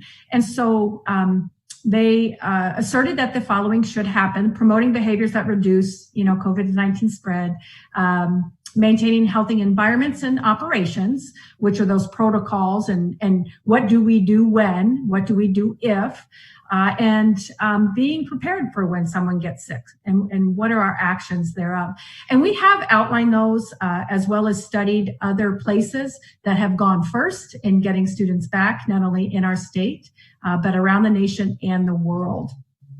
And they didn't leave it there, though. They did talk about other considerations, and we updated the public on this, and certainly some members of the public emailed the board as well as emailed me in regard to, if you can start sports, why can't you start schools? And really allowing sports to come back, and Dr. Kirsten Strumpler really shared about not only the idea of this being voluntary, that sports are voluntary. Those that coach it are voluntary and saying, yes, I want to go out there. It's a paid position, but they're saying, yes, I want to participate. I want to be the coach this year. And being able to provide a safe environment, following the protocols, following safety, as well as those social distancing, wearing masks. Really holding students to that standard. And it was shared in our meetings with them that we will shut down a team if we're not behaving in that manner. Because, of course, from the CDC, promoting behaviors that reduce COVID-19 spread is paramount to any group meeting together. And so we did start there. And the next level, again, would be planning for what we are looking at as a reading tutoring program to bring in our youngest students. We're starting a pilot at the end of September. Principals are volunteer schools in it that we've selected some that really do significantly have the need demonstrated through data and the outcomes for their students, and spoken with those principals to really get started and seeing again and allowing parents to see we can come into schools in small groups and meet the academic need, because we know that our youngest are the most vulnerable. Those fundamental building blocks in learning are at a critical time right now, and bringing students back and staff back into schools is a high priority for me, as well as I know for the board has commented that we understand that school is best done face-to-face. So we are planning that, and more details will be shared with the board as well. A lot of the details are being presented to the School Start Task Force, and that is a group that has been meeting all summer, providing feedback in regard to the different measures and operations that we have presently. And so we do have representation at this time from APA as well as AEA and Totem. And those three groups are internal associations or unions that actually have direct access to schools when students are present. And so that work with them will continue. And tomorrow is a major meeting in regard to that, to share that information. There still are some undecided, the cabinet itself and some other people that have had input. There's lots of different opinions about how things should be done in elementary, middle, and high. But again, the plans actually that are on the internet that we've shared for time, again, I want to state they're not set in stone, because the CDC also recommends that school districts' plans should be revised as well as adapted to any kind of science and new learning and information that we have. But the other considerations and why we're moving in this direction are strictly because schools should also consider other aspects of students at risk, and the Association of Pediatrics as well as the CDC have all spoken to this, in addition to our own parents and teachers who have sent many, many emails in regard to the well-being of students of having in-person classes. There are several emails that we receive weekly in regard to just struggles that coping with work, home, computers, attention spans, ability to actually do the homeschool teaching. All those add up to a difficult time and really inequitable access for this great belief and great public education that's really a cornerstone of our democracy. So we are moving in that direction. And I regret that being excited and letting them know that, no, I don't want to wait till second semester for students to be brought back. I'd rather do it sooner than later. But of course, it would pertain to looking at cases as well as what is best for kids. This information from CDC, I would like to specifically let Mr. Donnelly know we will get that up on the website so that we can share, just like with the sports, that it is really this abundance of information and weighing the risks and weighing the protocols and weighing our ability to mitigate any kind of instance of a positive case in a school. We have to understand, and the community has to understand, that school districts are not responsible for eradicating COVID-19. However, we are responsible for the health and safety of our employees and our students and visitors that do enter our buildings. And so we will do this. Again, tomorrow, some ideas shared with the School Start Task Force, moving forward to response from the board and what you have to share with us this evening, and putting that package together, and by September 15th, having an announcement to our community about the plans moving forward for elementary, middle school, high school, how special education fits into this, as well as some special services for our youngest students in reading, and continuation with our sports programs. And so that is, in a nutshell, kind of that September 15th idea, as well as where in the world did coming back to school in September come from? It was in response to a question that it was difficult for me to wait till second semester, because I do believe strongly that kids should be back in school as soon as possible. So with that, I wanted to share some additional information. And we're going to also place this on our website. It was shared by Dr. Zink, and it's this is just one graph that is in the British Medical Journal. And for our parents and staff, as well as anyone else out there in the city of Anchorage that may not be associated with schools, but understanding the science behind what we know about COVID and its spread, is that masks empirically do matter. We do know by research that wearing a mask does impede the spread of the virus. In fact, does a really great job. And this is just a chart from the British Medical Association, just sharing about the low occupancy of a building, high occupancy of a building, wearing a mask, both indoors and outdoors. It shares some very insightful information. Hence, ASD, when we return to school, will ask, similar to how we have teachers in our buildings now, wear masks. We will wear masks, and it's for our safety, and that our germs stay with us and they don't move anywhere else, especially for people who are asymptomatic. Of course, if there are symptoms, we're asking students and staff don't even enter the school. But as we know through understanding about COVID-19, that much of the spread is through asymptomatic people. And we want to ensure, especially young people, that masks are worn. And it is my belief that our kindergarten 5-year-olds can learn. And I encourage our parents, knowing that school might be in the future, in the distance, to start practicing 15 minutes a day, child wearing a mask, move up to 30 minutes a day, provide some incentives. Certainly, in the summertime, when I began work back at the district office, wearing a mask in all the public areas, except for when I was by myself, I hated it. I thought it was, just odd. It was not comfortable. And I don't think twice about it now, because it's so much of my life in being out in the public. And I believe our children are better learners and better, better at adjusting and creating habits than we adults are.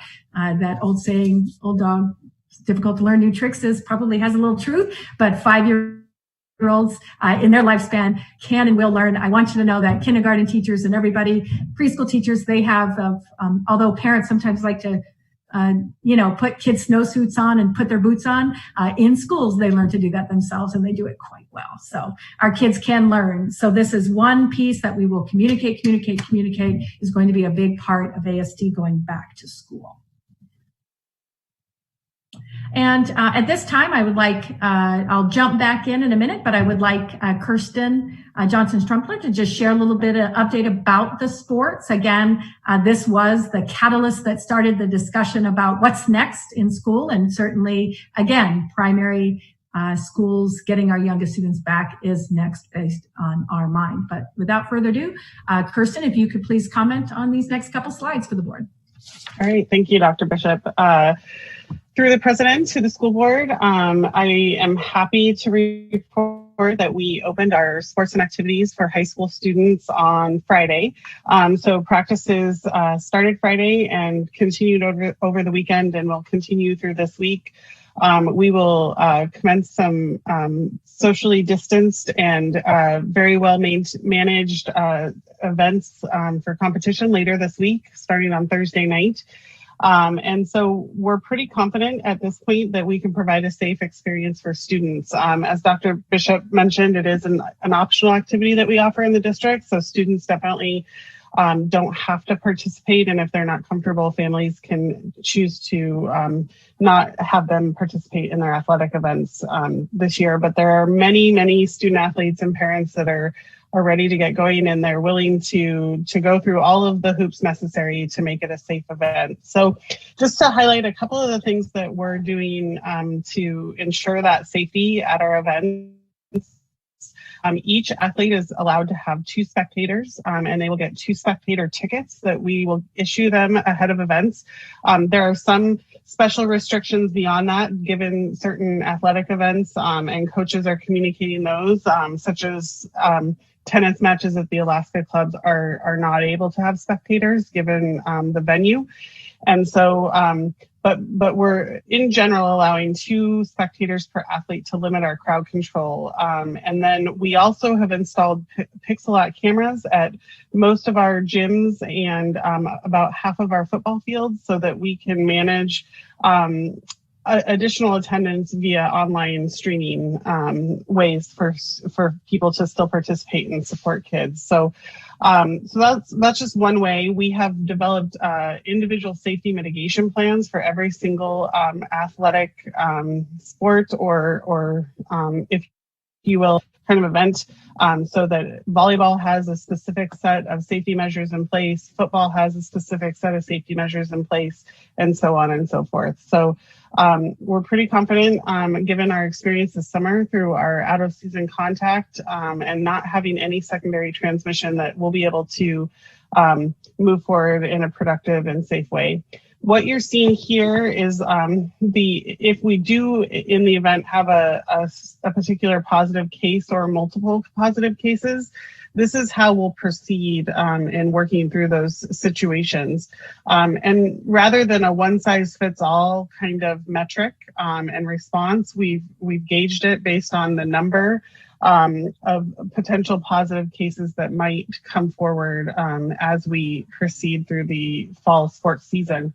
So you'll see I'll kind of walk you through this matrix. If it's one particular individual case, and we've evaluated that there could have been community transmission, or maybe that case had low or no risk of transmission, there would be different responses. And if you walk through the matrix here, you'll see that for just one case, we'll probably look at quarantining that one individual. We'll notify teams, we'll do all of those necessary steps and work with our health officials. But there's no guarantee that we would actually quarantine a whole team in that particular case. If you go all the way down to the bottom, if we have one or more cases on multiple teams, say they played each other, and we had multiple students who were positive in that particular scenario, then you would look at the different ways that we would respond, and that would warrant a larger response from us. And we would look at the 14-day quarantine and looking at all of the players that were exposed in that particular situation. But we don't want to have a one-size-fits-all model. We want it to be a measured response and respond appropriately. So that's our sports matrix.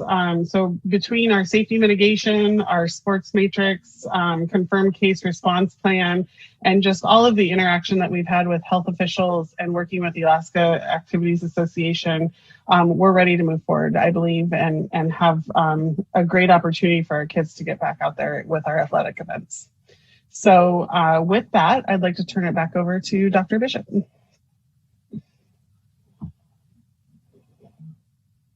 All right, thank you. And again, any additional questions or if you think about them before the School Start Task Force update, we can share them as well. This evening you've heard in regard to staffing needs and wanted to share that staffing needs are related to the enrollment major changes and fluctuations that ASD has experienced. And primarily, we did see a loss, again, of about 9% of students in our district. At the same time, really balancing a new way to do education and a new program, which is mentioned several times this evening, in ASD Virtual. ASD Virtual actually is very different than iSchool. iSchool operated with individual courses, and ASD Virtual is supplying and supporting a wraparound.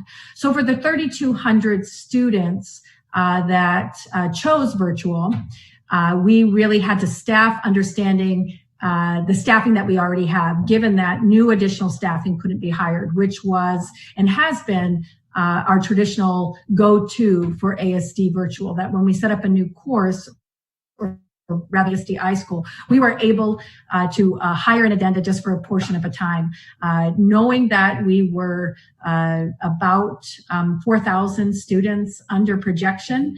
And knowing that a deficit is coming soon, we had to figure out quickly, how do we utilize the staff we had?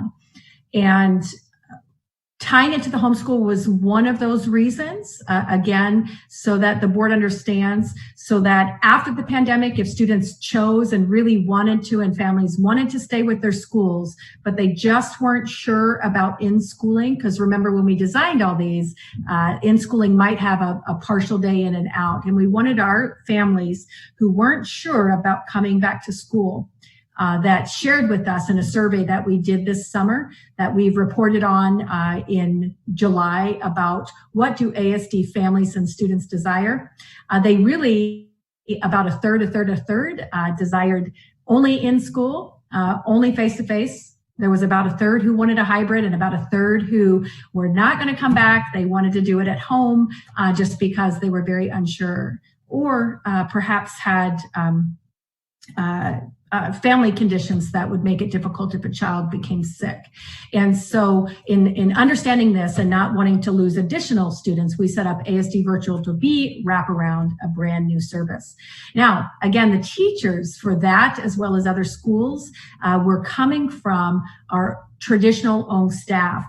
ASD Virtual, as well as just our general enrollment, for instance, changed very dramatically, because I believe that our families were waiting to see what was going to happen. Our families too are following the case counts. And we went from the middle of July at 400 in ASD Virtual, thinking it was just this smaller program, to over 3,200. And so the staffing changes had been high when parents are selecting, even the week right before school, selecting a program. We are balancing that out, and you heard tonight about some pretty high class sizes, and those adjustments will be made internally with our staffing. Again, in years past, we had a fund balance. We had holdover teachers.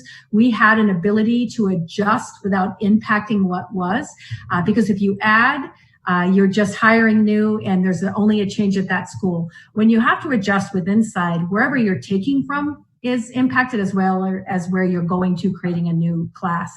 So we're leveling off with our enrollment as we speak. Generally, it continues to grow a little bit through September. So we're making those decisions, allowing for the settle down, and then readjusting staffing again. It is highly disruptive. I make no qualms about it. Adjusting staff after school starts is disruptive. However, due to the lack of resources that we're finding ourselves in, Jim Anderson, our Chief Financial Officer, will share the deficit as a result of the enrollment changes, not only internally within our district, but also externally. It's going to really impact what we budgeted for this year in different schools. Our goal will be to support the needs first, especially focusing on equity at the time that we're settled down. So some of the concerns you had about growth in classes, higher at some title schools than others, those are going to be addressed and will be addressed and have been heard and recorded. At this time, we're really taking a balance and looking at course loads and courses of what we can do for our student population who have chosen. We will try to make it the best for students as we can, students and parents, as well as support our staffing in these changes. But short of immediately removing all staff from buildings if we came under enrollment and then reassessing and repositioning them. This was the model that was chosen to leave staff at schools and then try to adjust the enrollment rather than pulling them before school started, because we again still see fluctuations in enrollment. So without further ado, I just wanted to bring this slide up again. It kind of references where our folks that have enrolled with us have landed, and then how do we support them, and what does that look like on the financial side? Jim Anderson.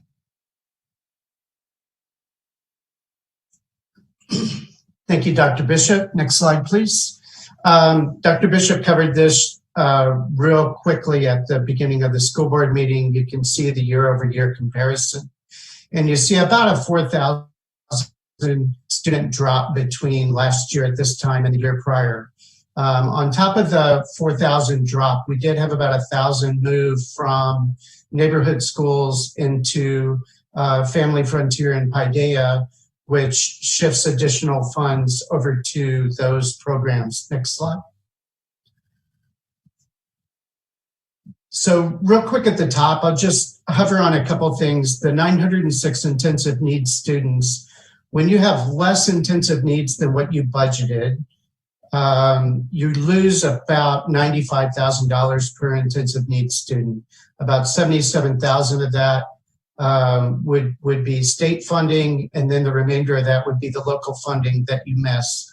Although we had a slow start in getting testing done, testing is occurring. Special ed department is working very hard with the principals and the families and the students.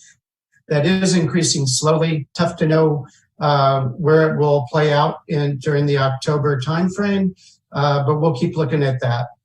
You've already, we've talked about the students that disenrolled from ASD. Once schools open up, certainly a good portion of those may very well come back to the district. And it could be before or after the OASIS count. When you look at the funding impact, at the current set, and it could certainly change, we would lose about $14 million in state and local revenue. We need to shift $10 million that was budgeted in other places in the district to Family and Frontier to cover their increased student counts. And then there's potentially a $2 million shortfall in transportation revenue because it's a certain amount per student. And of course, our routes won't change, the number of buses won't change, but that $2 million shortfall would come as a result of the state's metric. There will be some savings and some much lower expenses, fuel, maintenance, other items, workers' comp. Certainly not enough to cover a $26 million shortfall. As we talked about at the last finance meeting, there's a lot of unknowns. There's the second round of stimulus that's currently being held up in DC. It doesn't have a whole lot of forward movement. And I've been talking to one of our senators' lead staffers about some language in the next bill, but really the dollar amounts are pretty unknown at this point. So if today were the end of October, and if all the numbers were today's numbers, then we would be looking at a $26 million shortfall. So we will be tracking this daily, weekly, and we'll provide updates to the board every Friday on enrollment changes and projections as it becomes clearer. If there are no questions, I will be followed by Dr. Bishop.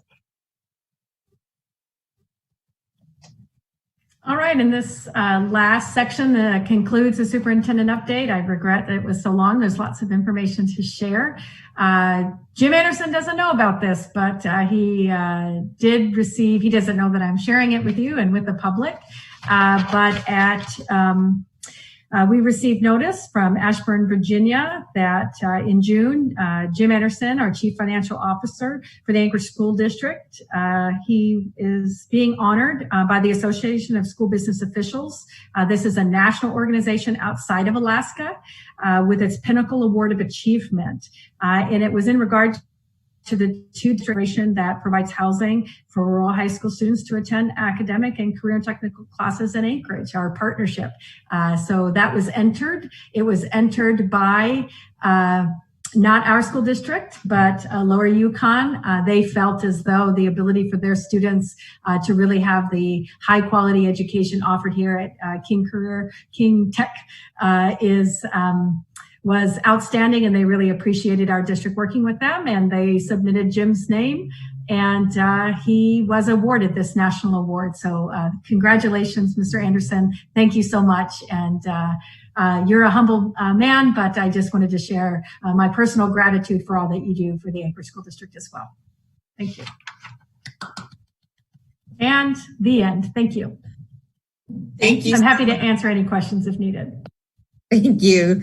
And congratulations, Jim. First up in the queue, I have Andy Holloman. Thank you. This goes back to activities. And I suspect this all kind of relates to secondary much more than elementary. But I'm wondering if there's any effort to kind of reform clubs and groups using virtual meetings, and if there's any restriction or impediment to that. That's part one of the question. The follow-up is for our teams and sports and everything, are they able to utilize non-contact methods of meeting freely? If say a coach wanted to call their team together in a Zoom meeting, is there any restriction on that or any prohibition? Are they able to do things like that safely without any kind of inhibition? Dr. Johnson, do you want to speak to activities? Primarily these are secondary. Yeah. Yeah. So right now we have only effectively put into place what's in season right now. So if a club or an activity is not technically in the fall season, we haven't activated those yet. In terms of like your general clubs that run during a school day that typically meet during lunchtime, those types of activities, those are not necessarily all up and running quite yet. There are definitely opportunities for Zoom meetings and things of that nature. There's no prohibition on that that I'm aware of, and we're just trying to get things kind of back into motion here. So. Did that and answer we will, any other unanswered questions, we'll go ahead and find the answers out in regard to teams meeting and whatnot, if that will do. Thank you. Next up in the queue, I have Board Member Marcette. Thank you. Question, we have looked at the possible reduction in funding. We've looked to see, based on the projections, we're hopeful that students will come back and hopefully we'll have a different way of counting our students. But in the meantime, have we looked at how this will impact our funding for our schools, what we may have to do? I guess, what is the impact to what we're looking at? That's a great question, Ms. Marcette. We have looked at the bottom line of the numbers from that point on in regard to planning for the future. That would, involve just larger groups and discussions from the board about what we see moving into the future. But we have not made any determination as to what it would look like in the future, given a reduction of close to $30 million.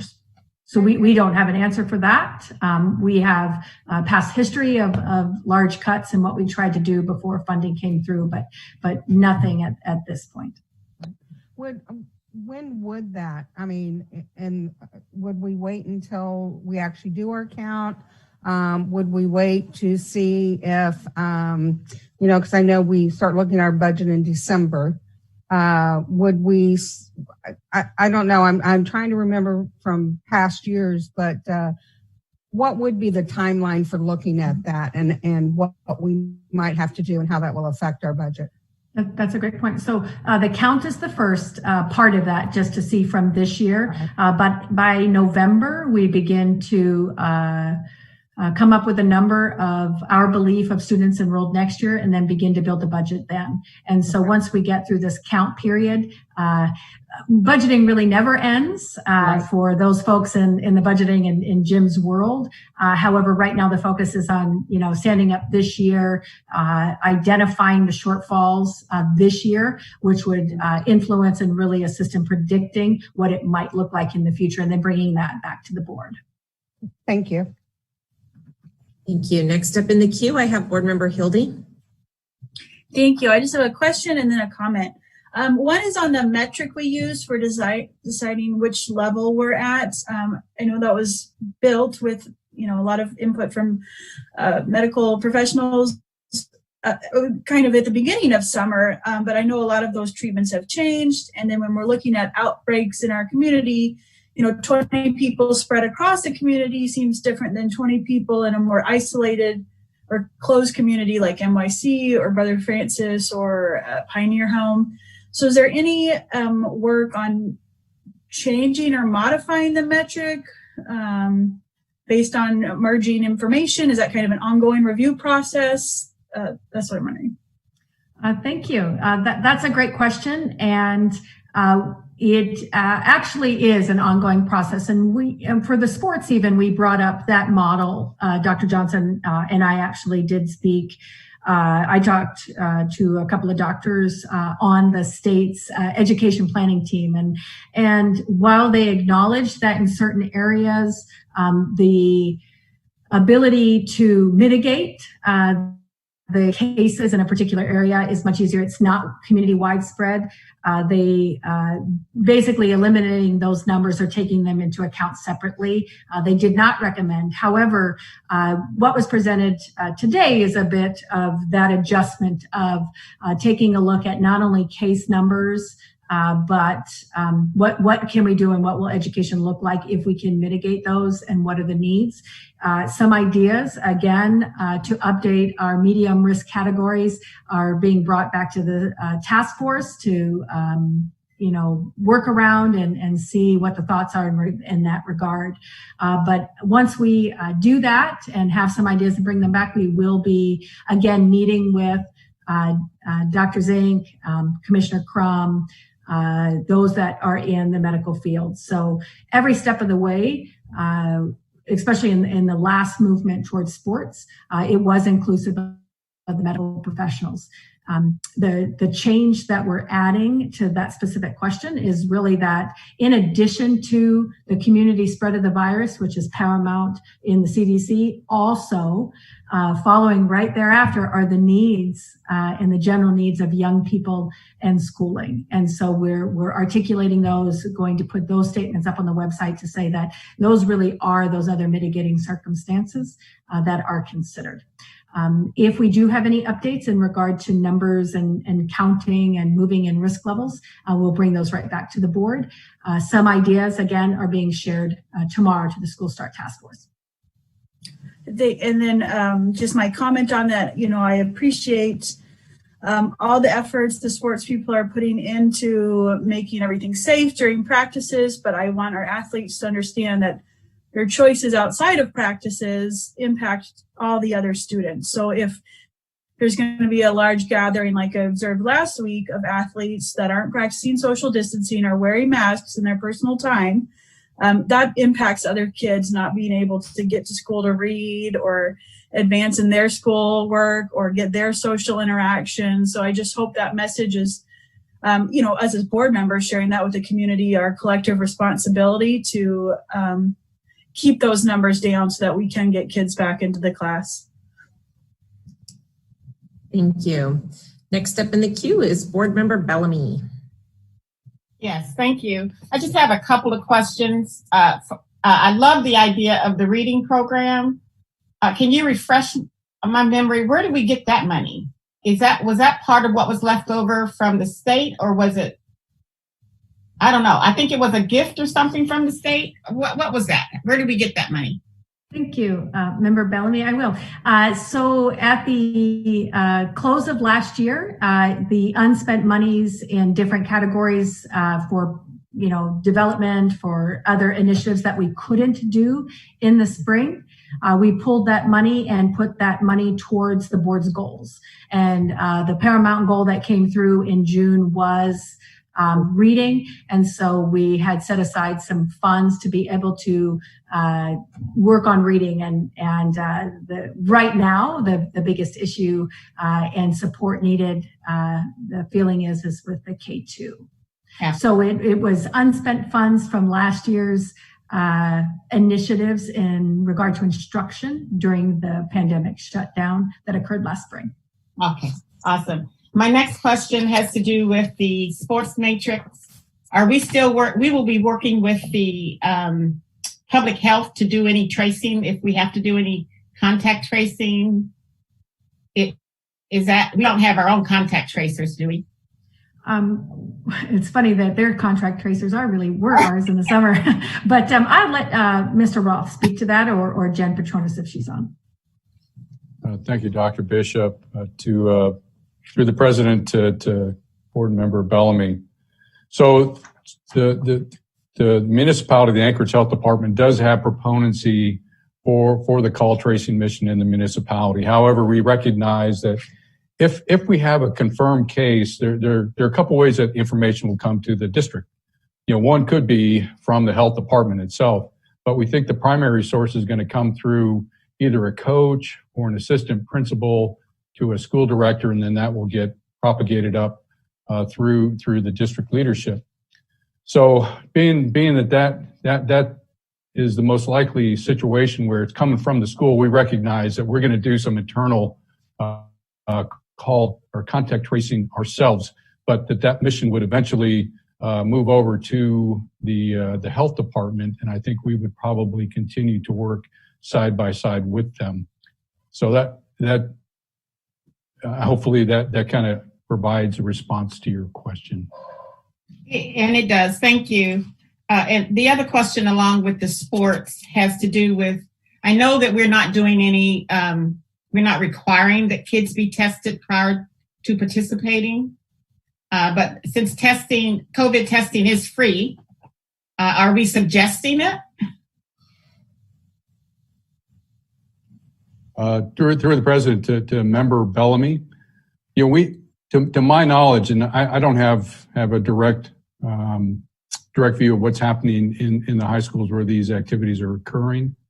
To be sure, if kids are demonstrating symptoms, they're not going to practice, but they're also in those circumstances recommended to go down to one of the sites in the municipality to get a COVID test.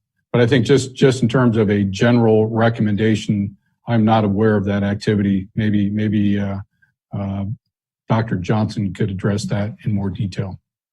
Also, just some news has been provided by the federal government that perhaps part of getting schools back into school would be what they call pool testing. And again, that's support at the federal government level to our state to provide testing to schools in what they call pool testing, which would be basically in small groups in different places to really take a look at any positive cases, to be able to asymptomatic people to be able to look at that. At this time, the last update that I attended last Friday, the Commissioner Johnson did not have additional information on that, but that might be something that will come into the future in regard to students and staff having having the ability to be tested as desired, as well as a very deliberate attempt to really take a look at different areas of our community. Thank you. And my final question has to do with the, you said that the naming of the Betty Davis, the work for that has been transferred to compliance and equity. And I'm just curious as to why. Sure. So it was originally given as a task to Dan Barker last spring, and his plate has become full in regard to setting up education in the elementary schools with a blended as well as virtual model and turning that up. And so in discussion about not letting that fall to the wayside and getting it started, not putting it off anymore. Sonia Hunt, the Senior Director of Equity and Compliance, could fit it into her schedule in order to make those communications with schools. And so she picked it up strictly in an abundance of caution to make sure we get it on target and move it forward because the instruction department, who generally are assigned these school naming, mascot naming, things like that with schools, plates were full with standing up school for this year. Okay. I just don't want the public thinking that it's a compliance issue, possibly an equity issue, but not a compliance issue. Thank you. That's a great point. Just another hand on deck, actually. It's only at our point in time, it is a policy issue in regard to naming schools, but certainly not compliance. Good.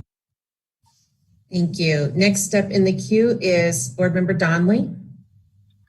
Thank you, Madam President. I have two questions, but since Member Hildy called a point of order on me at the last meeting for asking two, I will only ask one and then wait my turn to ask the second question. Dr. Bishop, do you know of any data that indicates the Anchorage School District has a school-to-prison pipeline problem? You know, I've read that term through the research, and it's specifically in regard to restorative justice. And I would have to look further into the details of the data that they pulled to determine that. It's been a few years since I specifically read an article in regard to that. So I would have to follow up at a later meeting in regard to any indicators if ASD has them that were provided from this research project that is literally titled School to Prison Pipeline. Thank you. Member Donnelly, you had another question. Please go ahead. Thank you, Madam President. Dr. Bishop, has there been any consideration to adding into the threat matrix consideration of the factors that many other states are using, and that's the overall infection rate and not the case count? And of course, there's two ways to measure the infection rate: the number of tests, the ratio of tests that come back positive, and or the overall population projection for infection.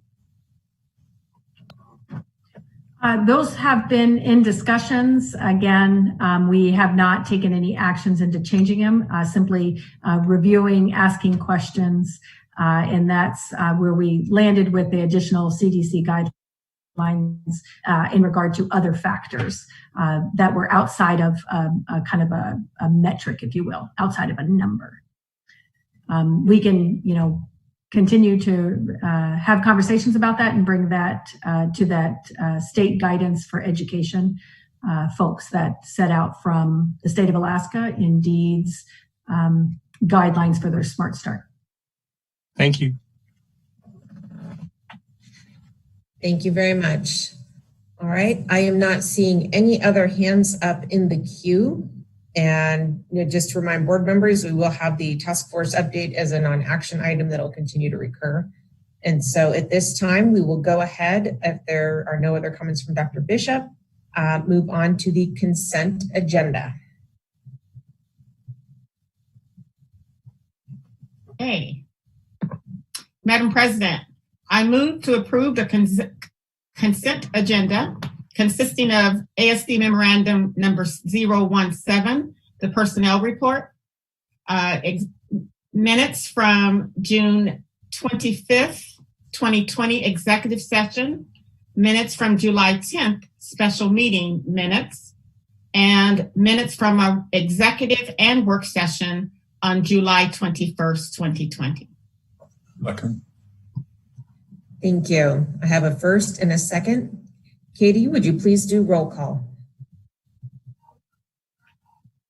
Certainly. Oh, yeah. Member Mitchell. Yes. Member Marset. Yes. Member Holloman. Yes. Member Hildy. Yes. Member Donnelly. Yes. Member Bellamy. Yes. And President Michaelis. Yes.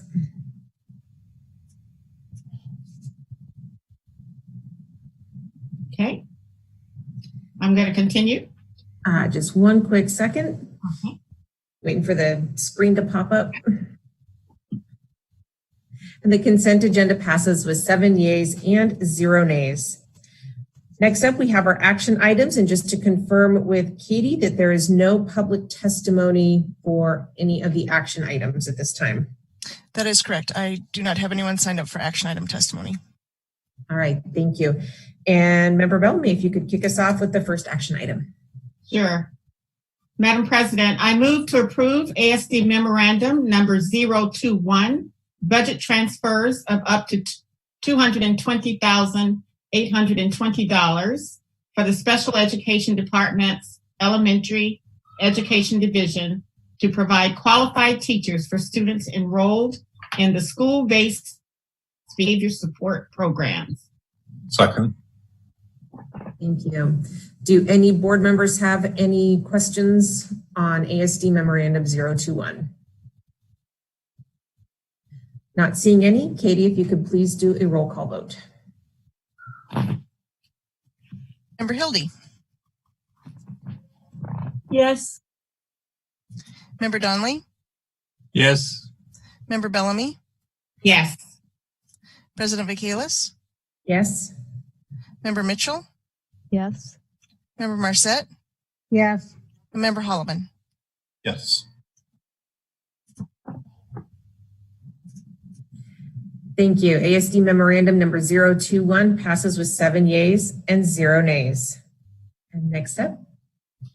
I move to approve ASD memorandum number 009 and authorize the superintendent to submit the following projects in priority order to the State of Alaska Department of Education and Early Development by September 1st, 2020 for the fiscal year 2022 capital improvement project school construction and major maintenance grant program. Second. Thank you. I have a first and a second. Are there any questions by board members on ASD Memorandum 009? Not seeing any. Katie, if you could please do a roll call vote. President Michaelis. Yes. Member Bellamy. Yes. Member Donnelly. Yes. Member Hildy. Yes. Member Holloman. Yes. Member Marset. Yes. And Member Mitchell. Yes.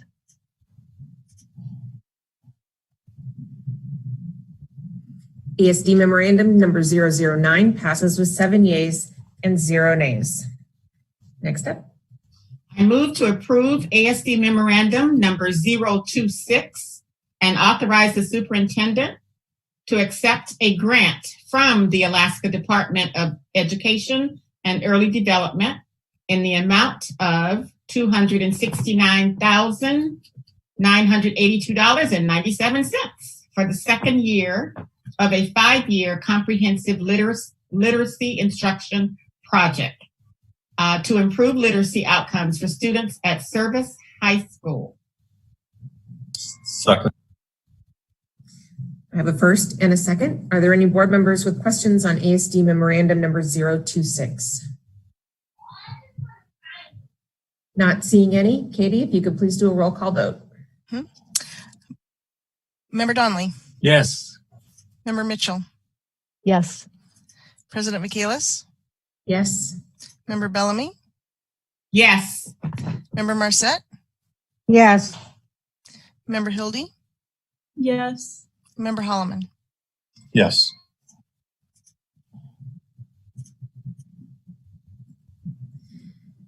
ASD memorandum number 026 passes with 7 yeas and 0 nays. And last one, please. Last one. I move to approve ASD memorandum 023 and authorize the superintendent to execute an amendment to the professional services agreement with Envision Architecture Incorporated in the amount of $2,611,069 to continue design development through project closeout of Inlet View Elementary School replacement and increase authority to execute future contract amendments to $3.25 million. Second. Are there any board members with questions on ASD memorandum 023? Not seeing any. Katie, if you could please do a roll call vote.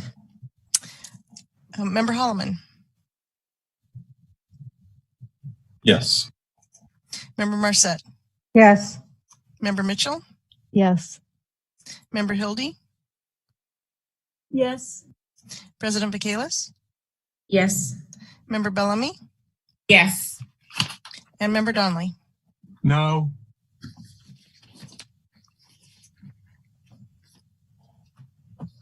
ASD memorandum number 023 passes with 6 yeas and 1 nay. And that concludes our action items for this evening. The next section on our agenda is the non-action items, of which there are still 3 items that remain. Are there any board members that wish to pull any of them for discussion? Yes. Member Marset? And I can't see the number, but I'd like to pull the one on the update for school start. Of course. I have some questions. Were there any other items to be pulled? All right, not seeing any, we will go ahead and bring up the task force update, and I will hand this over to Dr. Bishop. I don't know if you had any updates specifically, or if you just wanted to open the floor for board member comments or questions. Thank you, Madam President. That's what we had planned. And if Dr. Stock could enter the meeting, and we'll put him on as the chair of the School Start Task Force, and Tom Roth as the chair of the community, if there's any questions. I'll turn it over to these gentlemen, as well as I can assist. We're here to assist with anything. I know I went ultra long on the superintendent report, trying to bring the board up to date. Quite all right. And board member Marset.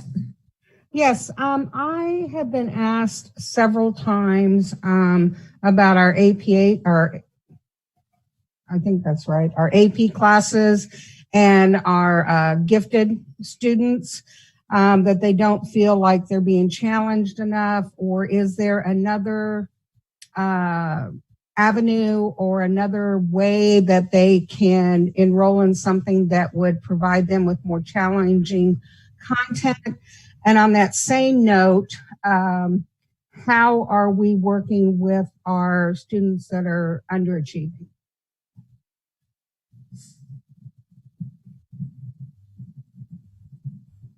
And maybe not underachieving, but need that extra, they need some extra help. Dr. Stock, do you want to share the updates on those, as well as your team? He's on mute. On mute. To the president, thank you. So as far as the underachieving students, there's a variety of things that we're looking at. Of course, Dr. Bishop has alluded to the reading tutoring piece that's coming forward, but that's only very limited to the meeting the reading goals in the grades kindergarten through second. So the other areas with regards to remediation, some of the testimony tonight from one of the teachers alluded to the one-on-one Zoom sessions that people are doing. So there's that piece of it.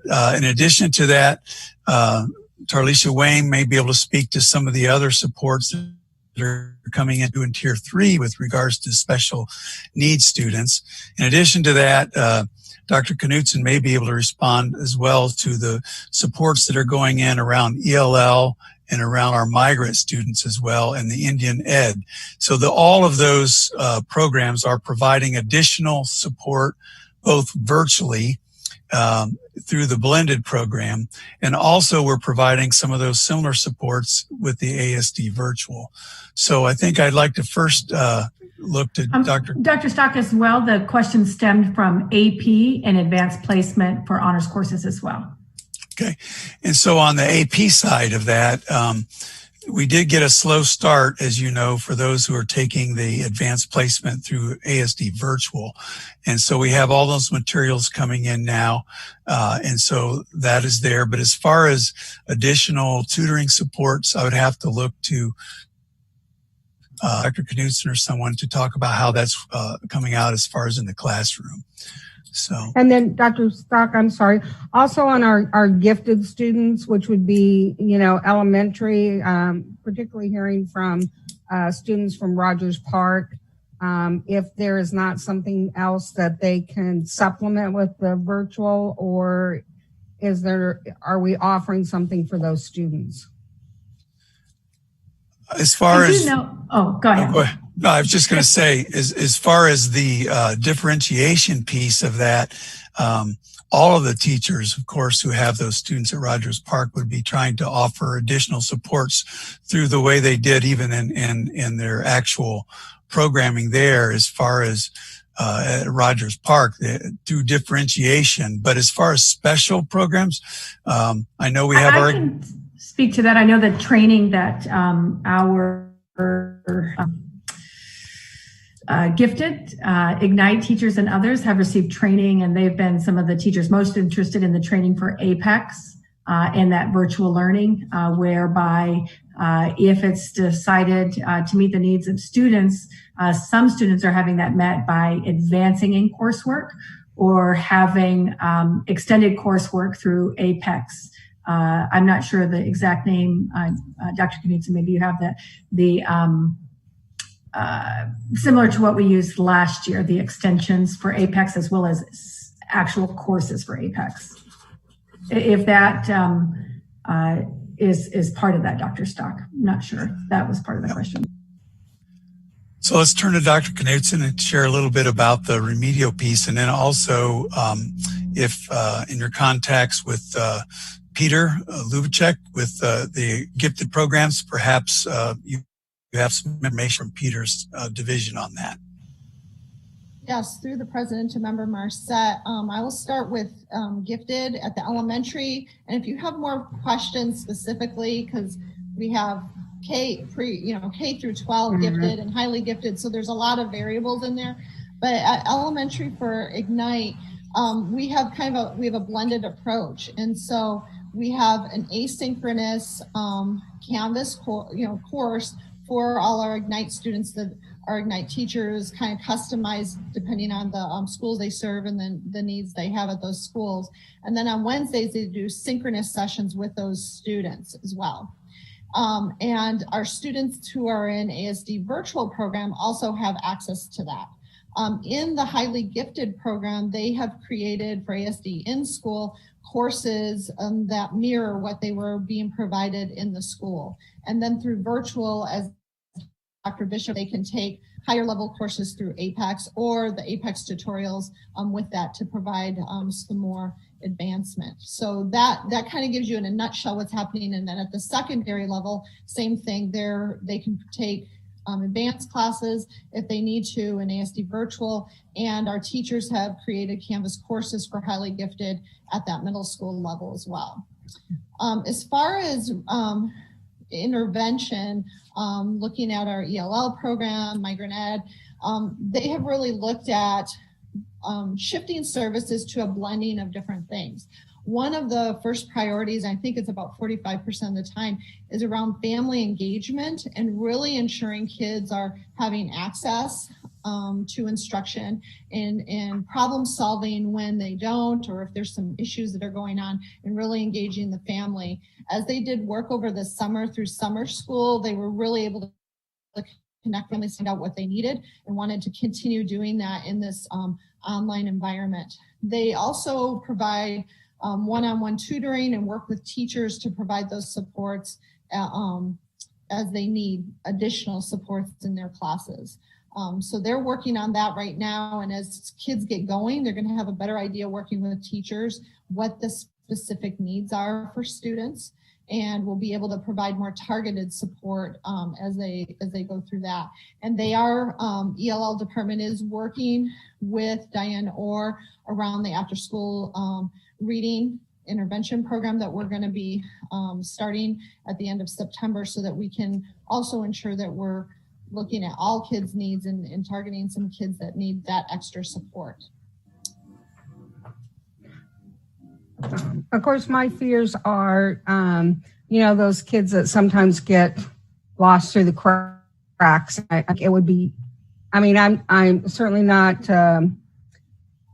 criticizing or anything, but I just think in this day and time, it would be easy to do being online and not in person. So, and I'm sure you guys are looking at that, but just that due diligence and how we can make sure that we're identifying all those students.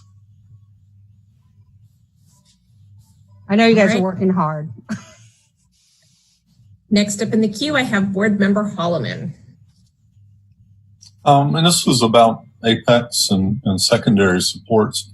Are all the supporting people involved in that from ASD staff? I'd heard a report that some of the Apex teachers were actually from out of state. I was just curious if that was true.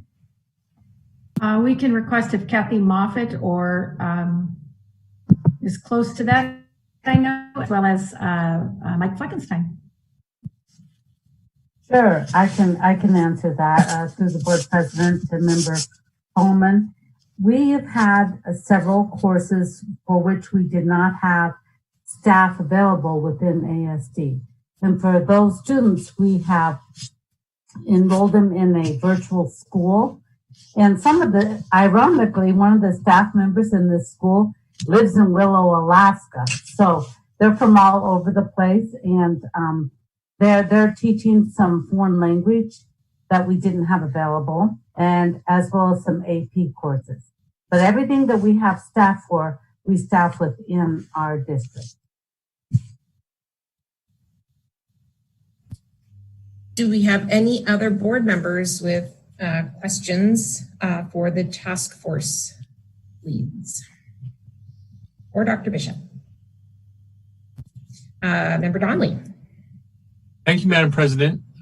My question is, the World Health Organization has utilized, as I mentioned earlier, a percentage of the population infection standard for recommending whether schools are in person or remote. And different states have adopted variations of that standard.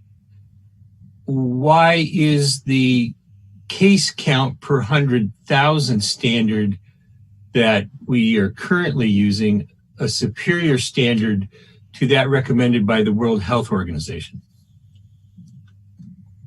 I'll take that. I'm not exactly sure that I would consider our standard superior. I believe that Alaska, the Department of Education and Early Development, as well as our commissioner, put out information early, and we built plans around it, and they're being updated as we speak. As of late, some of our testing positive case counts have, I believe they use under a 4%. We've had as much as 6 and 13% throughout, this time, looking at lowering that percentage as well. But I wouldn't necessarily that what we are using is superior. I believe it's just significantly, it's just different. And we will, to your prior question, take that back to those health professionals and educational professionals at the state level for whom we're working. All right. Not seeing any other board member comments or questions in the queue. We'll go ahead and move on in our agenda. Next up is a second opportunity for public testimony. I keep looking to see if the It doesn't appear that he did, so hopefully we can get some feedback from him in a written form. Next up is school board and administration comments. Did any other board members or administration have any thoughts that they wanted to share before we adjourn for the evening? Madam President, I would like to also offer, if any administration besides me would also like to share, as I've taken up a lot of airtime this evening. Thank you. But I don't have anything further to add. Okay, thank you so much. Board Member Holloman? I was just going to offer generally that my feeling from being out in the community and listening to people, obviously there's a raging debate about masks. There's a raging debate about whether or not we should be opening up, whether or not we should be shutting down more. And it's never going to be unanimous. But I do have the feeling that the vast majority of our families in Anchorage feel like we're on a safe route and they support what we're going through. Nobody enjoys it. We're all sick of it. We're all tired of it. But I think that the feedback is indicating that most people want us to continue to endure it until we do have some way to really control this virus and whether or not we're healthy. And partly I say that to say that while there are bits and pieces about everything we've done that I'm sure I would have done differently and much better if I were the superintendent, but generally I do support the superintendent in those fundamental decisions that have kept our staff safe, have kept our kids safe. It's also obvious that if you interface with ASD to the limited degree that anyone is able to, we're going through a lot of procedures to keep this virus out of our building and out of our staff and not let the school district be a vector for spreading it through the community. Those things are hard. It's not pleasant. It's not a fun situation for anybody, but I do think it's the right one, and we just have to continue on with it. You want to say, I think so many educators that I know really believe in planning in a huge way. And you really can't frustrate them much more than by giving them a future where they can't make any plans. Everybody's kind of accustomed to making plans and then having them be disrupted. That's kind of the sign of a top-notch educator. But in this case, they had a very hard time making plans to begin with, and then have had to continue to change and adjust. My heart goes out to them, but huge thank yous as well as they try to deal with all of it. Thank you. Thank you. Next up in the queue is Board Member Bellamy. Yes, thank you. Just another shout out to Jim for his award. I love it when good people have good things happen. And I'd also like to give a shout out to, I forget her first name, I think it's Siobhan O'Hara. She taught, one of our teachers, she taught herself origami so that she could engage with that during these COVID times with her kids. And I'm so excited. I want to do those. When she gets it all done, she's going to be posting those. I've never met her. I only know of her story from, I think it was on our website or on our Facebook page or both. There's just so many stories out there, from handing out Chromebooks dressed up as a character, I can't remember the character, to just trying to engage with our kids and families in unique kinds of ways. I just think it's wonderful. And so I just want to give a shout out to all our teachers and our principals for trying to make lemonade out of all these lemons that we have. And together we will get through it. Thank you. Thank you. Next up, Board Member Marcette. Okay, I have to have a shout out to Jim also. Jim, you're amazing. You do a wonderful job. I appreciate you, and apparently so do a lot of other people. So thank you. I also, too, I agree with Andy. We hear questions and people are wanting to know what are their other alternatives as far as not moving from the district, but how can they supplement? But overall, I think that we've received that our community, our parents support the decisions that have been made. Dr. Bishop has made hard decisions from the very beginning when we stopped our international travel. I think back to that initial decision and what foresight she had. And although it was hard, it was definitely the right decision, and many followed in suit. So I do think that we are going along the right path. You know, we jumped from one thing, from the earthquake into the pandemic. We barely had any breathing room. It's been hard for administrators, principals, custodians, bus drivers, teachers. I mean, there's not one person, board members, there hasn't been one person this hasn't affected. And I think I would just add, as stressful as you are, I have to remember something Dr. Bishop said, because sometimes I get up and I think, oh, where's my mask? I have to do this, I have to do that. But you know, you can choose to get up and put a smile on your face. And that is what so many of our teachers, staff, principals have done. Please, I know we're asking a lot of you. It's for the kids, and you guys are doing your best. And I just want you to know how much you are appreciated. And this too will pass, and we're not in it alone. It's across the world.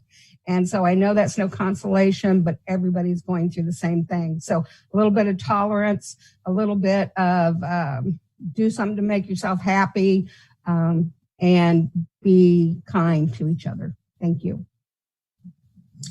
Thank you very, very much. And I'll just, close with a couple of comments. Between our last meeting and this one, school started. Kids are going back. They are, connecting with their schools and their teachers and their learning. And I know my email box, whether it is from the teachers or from Canvas or from the principals, it is full, but it's full of activity, and it's full of excitement and enthusiasm. And there's no doubt, the struggles are real, but so are the successes. And I just want folks to make sure that they recognize, acknowledge, and celebrate all of them, because they are there.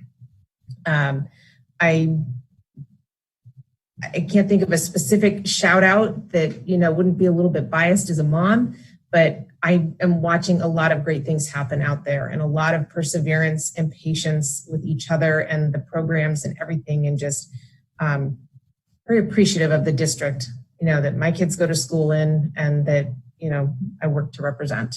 And so just thank you to everybody involved. To the public, we have a joint assembly and school board meeting this Friday. I believe it's from 10 to 12. I'm sure links can be found on their website. Our next regular meeting of the school board is September 22nd. And we look forward to continuing, down this path together. So just thank you to everybody. And if there are no objections, and I don't see any, then we'll go ahead and adjourn this meeting. Thank you.